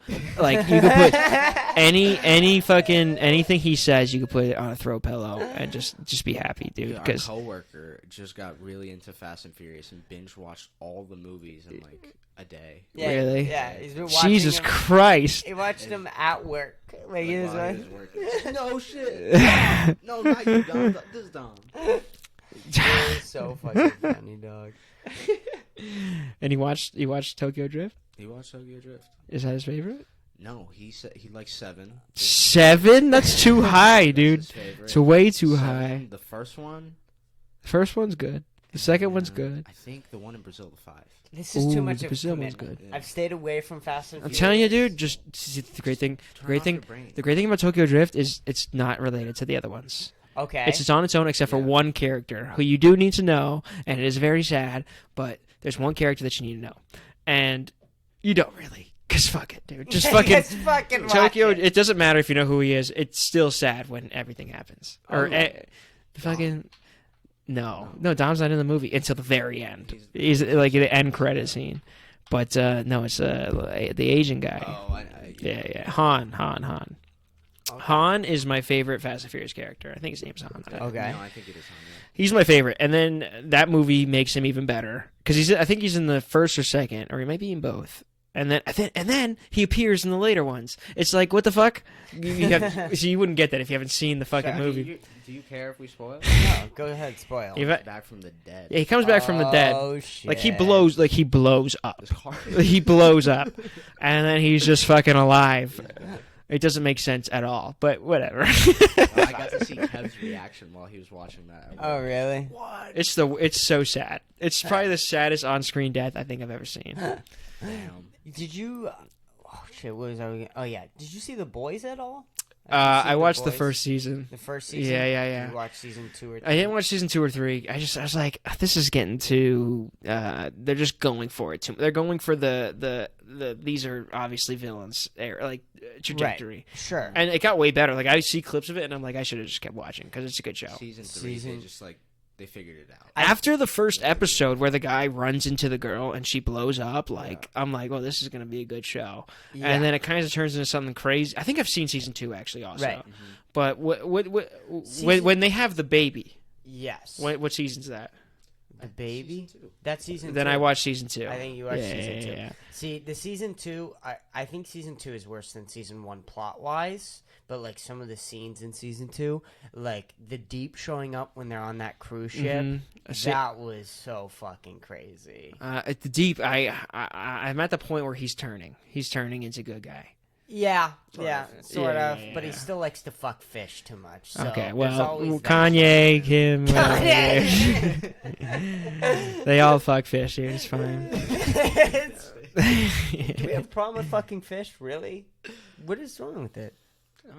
We're done with this bit. Fucking fish. No, I'd fuck a season whale. 3 is definitely the best season for sure. Hands Season down. 3 for real. Season 3. I watched this one show. Like The Boys, I think is one of those shows that's like kind of. It's really good. It falls under the radar a little bit, and I think it kind of does, kind of doesn't, because it's very popular. Sure. But it's not like The Walking Dead. Right, it's kind of subculture. Yeah, and I think one of those shows. Like, have you ever seen The Man in the High Tower? I have not seen Dude, you that. guys gotta watch that. It's like fucked up. It's like Yeah? the first season's great, and then the second season ruins it. But Sure. Always. but it's just like I don't even know if it's the second season. I forget how it works. But it's just about like if the Nazis won, and it's fucking fire. What? It's like fire. But like everything that happens is just wild. The first season, I remember just being like, "This is crazy," and then like the way they end it kind of fucking ruins it, but it doesn't at the same time. It's really good. It's really good, and also stand up wise, Crashing, Pete Holmes. Sure. Fucking, you guys like Pete Holmes? I know the name. I fucking don't love know Pete Holmes. You guys gotta watch Pete Holmes. Pete Holmes is like goofy fucking kind of guy. He's kind of like Bo Burnham, but in a way where he can't play piano. We're gonna have to play this back and write down all this stuff. We need to watch. Pete Holmes is hilarious, and he's got this show called Crashing, and it's his start. It's loosely based on his start in New York, because he lived in Connecticut and he would drive into New York to do stand up, and it's like it just shows you like how fucking terrible like it could be, and it is for us now, but it's worse for him. He would drive from Connecticut. He would drive like 3 hours, like 2-3 hours to Connecticut. That makes us sound like bitches because we moved out of Boston because we didn't want to do the 1 hour drive. No, Right. I get it, dude. It's hard to get there. I'm 10 minutes from everything. Like it's just like I don't want to go. Well, there's so many excuses to not go to Yeah. stand up Yeah, and yeah. not go to an open mic. The good thing about his situation, it seemed, at least in the show, is that like he would bark, and barking is like standing on the side of the road and being like, "Come to the show, come to this comedy show." It's got it's got Jerry Seinfeld, Dave Chappelle, and obviously that's a lie. And try to get. I think it was called the Boston, and I think that is a real comedy club in New York. The Boston, but that's where he started, and like it just shows the open mics there that he would do. Yeah. And it was just like, because like I know Pete Holmes now. Pete Holmes is hilarious. He's so funny. Right. But like in the show, he shows you like his original jokes that like he wrote then, and then like also like what other people were doing. And there's a bunch of famous people in the show. Yeah. Like the ending is with fucking the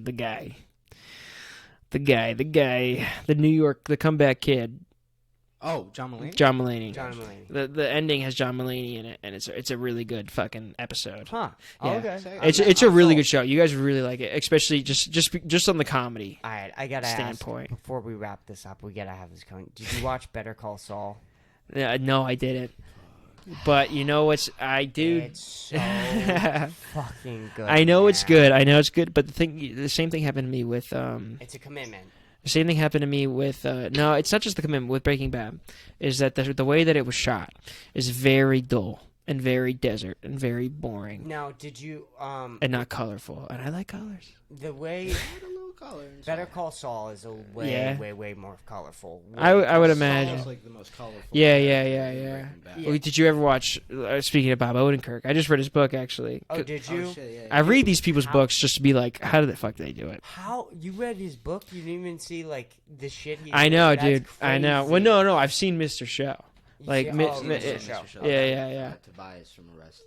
Well, yeah, David Cross. Yeah. I knew Fucking that show's hilarious, and it's such a good spin on like all of the just a good spin on like doing skits. Like everything goes into the next one. Every skit goes into the next one. Sure. And it's like a genius way to do it. Sure.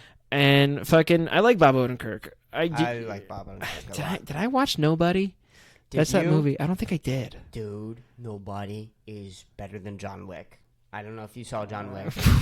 How did that come up? Well, John. Oh. They have the same creators. Oh, same okay, creators. okay, So the okay, same okay. creators from John Wick made Nobody, and then they got Saul or Bob Odenkirk. But I think one of the most impressive things about Nobody is that it is so much more funny than John Wick. Like, there's an element of humor that Bob Odenkirk can play off while he's still being serious. Oh, he was also I agree with that. Yeah. He was also in the Ben Stiller Show, which is a skit show even before Mr. Show, and that was a good ass show too. And it had a woman in it that was funny also. I forget her name. There's a scene of Tobias David Cross from Arrested Development with Bob Odenkirk. Bob Odenkirk makes an appearance on Arrested Development, and the scene that they have together is so fucking funny, dude. The way that he describes their relationship in the book is so funny. He's like, I didn't like this guy. And then, like, he just grew on me so much, and I just love him now. That was kind of like the way it went. But, dude, I love Bob Odenkirk, and I haven't seen fucking Better Call Saul, and I won't. But I know it's a great show, and I know he does great shit. Maybe I can sell him on it. My favorite comedic actor is Bill Hader. That's my favorite. And like Barry? I love Barry. Barry's. If you asked me 2 years ago, I would say Barry's my favorite show ever. But nowadays, after the recent season, it was kind of like it was good. It was great. Season 2 was a little. They're all good, man. Like, they're good, but it's just like I think season 1 just really hit home on the premise. Season 1 was the only one to stick there with the premise. Yeah, dude. I just fucking Bill Hader though was hilarious. He's the funniest fucking guy. It was goofy. It was always goofy, right? But it was serious too. Yeah. There was an element there that was like, we are fucking like. This is about a hitman. He's setting a message. It has a message behind it. That's like, this guy's so fucked up, and he has such fucked up past. Right. But, like, he's still just trying to be, like, kind of this normal person. Right. And then also trying to, like, find his dream. Sure. Yeah, which is so fun. It's just such a weird way to think about things. It is a weird way to think about things. Yeah. And then Bill Hader seems like one of those guys who seems like he has too many ideas. Yeah, I could see that. And, like, and some of my favorite directors ever is fucking. I don't know if you know about the Quentin Tarantino theory. Do you know about the Quentin Tarantino theory? What, that he likes feet? Well, that's not really a theory. That's confirmed. That's fact. But he had an editor, and the editor died after. What was it? Inglourious Bastards. Mm-hmm. And everyone in the film community kind of agrees that Inglourious Bastards is sort of the last Quentin Tarantino type film. And that's probably because the editor was the no man. Yeah. Because the editor knew Quentin Tarantino as just a guy before Quentin Tarantino was Quentin Tarantino. Vince Gilligan with Breaking Bad has Peter Gould, who's always there to tell him no. Christopher Nolan has his brother, who's always there to tell him no. And it seems like Bill Hader needs somebody there to be like, hey, guy, you're going a little crazy with this. Yeah. I don't know. He did direct all the episodes in the last season, and I think he's going to do it again the next season. And that's a little too much power, because then you're writing in it, you're the you're the star of it, and then you're also directing. That's too much. But I also power. think he's a fucking genius guy. Genius guy. So I don't know. Fucking idea. My favorite movie though, I forgot to like the Reel. That I really like the way it was done. And it's a very popular movie, but people don't see it anymore. Is Chinatown by I forget who it was by. It might be Kubrick, but I'm not sure. And I think it was by the guy that fucking it may have been somebody else, but it's a good movie. Yeah, and the ending. I've heard of it. The ending has such a like big payoff, but also it's so like ignored. Like so many things are revealed at the end, but it's like. Well, then it just ends. It ends so abruptly. You should watch. It came out in like '69, and it's a good movie if you can get through it, because because it's an old movie. So like there are points of it that are like kind of slower, very slow. Yeah, but it's really Jack Nicholson's in it. He's the main character. I gotta watch it though. It's really good. It's really good. But the ending, dude, the ending is so fucked up. But like it's just so overplayed by like just like the way like the cinematography. Like I don't really talk about I don't know anything about cinematography. Sure. But like the way it's shot to me just looks like this is fucking what I look for in like an old kind of movie. Right. And that's what it is. That's what it is. You guys want to wrap it up there? We're at like 2 hours and 40 minutes now. Yeah. Can I do 2 shout outs? Yeah, do shout outs. Yeah. I'll be on nothing. I do nothing. Thank you. I'm Cameron Illig. Thank you for being on, dude. You were fucking one of the best guests. The best guest, the only guest. The only and best guest. This is my first podcast, so thank you. Dude, you were great. It was very fun. Welcome on anytime. Maybe I'll come. Maybe anytime. Absolutely, bro. We're gonna keep inviting you back. Hopefully, you come back on. We were talking about how this is sort of like it does get an open mind. You're on a mic, right? So you're getting that open mic a little bit. You're getting more comfortable with a microphone in front of your face, and that's really important. So anytime you want to come back on, and this is a good setup. Thank you so much. This is a good setup. Yeah, you guys got it going. Was this here or did you put this in here? We put this. You did not build it. You bought it, and I was gonna fucking say, dude. Come on, we did not. What are you guys, Jesus? Jesus Christ. Well, yeah, but it's sick. I like it. I have a setup in my room, but it's not like this. It sucks. I have like a fucking piece of shit anal plug mic. That's like this. It's not like this. Keep going, dude, because everyone gets here at some point. So here at the top. I like that. I like that mindset. I mean, it's putting 2 years into something, you'll just start. Yeah, building. Dude. Doing anything for this long, you guys should be proud. I mean, I don't know how long you've been involved, but probably long enough. Yeah. He's been around. Yeah. But for sure, I mean, me like. Dude, this is like fucking. There's so much fucking work put into. Yeah, this, dude, so. and there's a lot of work put into it. Fucking, I make a minute-long videos. It's fucking a lot of work. It's a lot of work. It's a lot of work, and this is fucking. What have we been talking for right now? Like 3 hours. Yeah, 3 hours basically. But I mean, this is the most fun part. This is the most fun part, hands down. Right here, we're on the camera, we're recording. This is the best part. The parts that suck is the uploading to YouTube and then Spotify, and then you got editing, and that's all the bullshit that I hate. Well, I hope you bleep out all my N-words and other things. Absolutely. Well, thank you, Cam, for coming on. Episode 109. Stay tuned. Yep. Here, thank you guys so much for listening. Peace out, guys.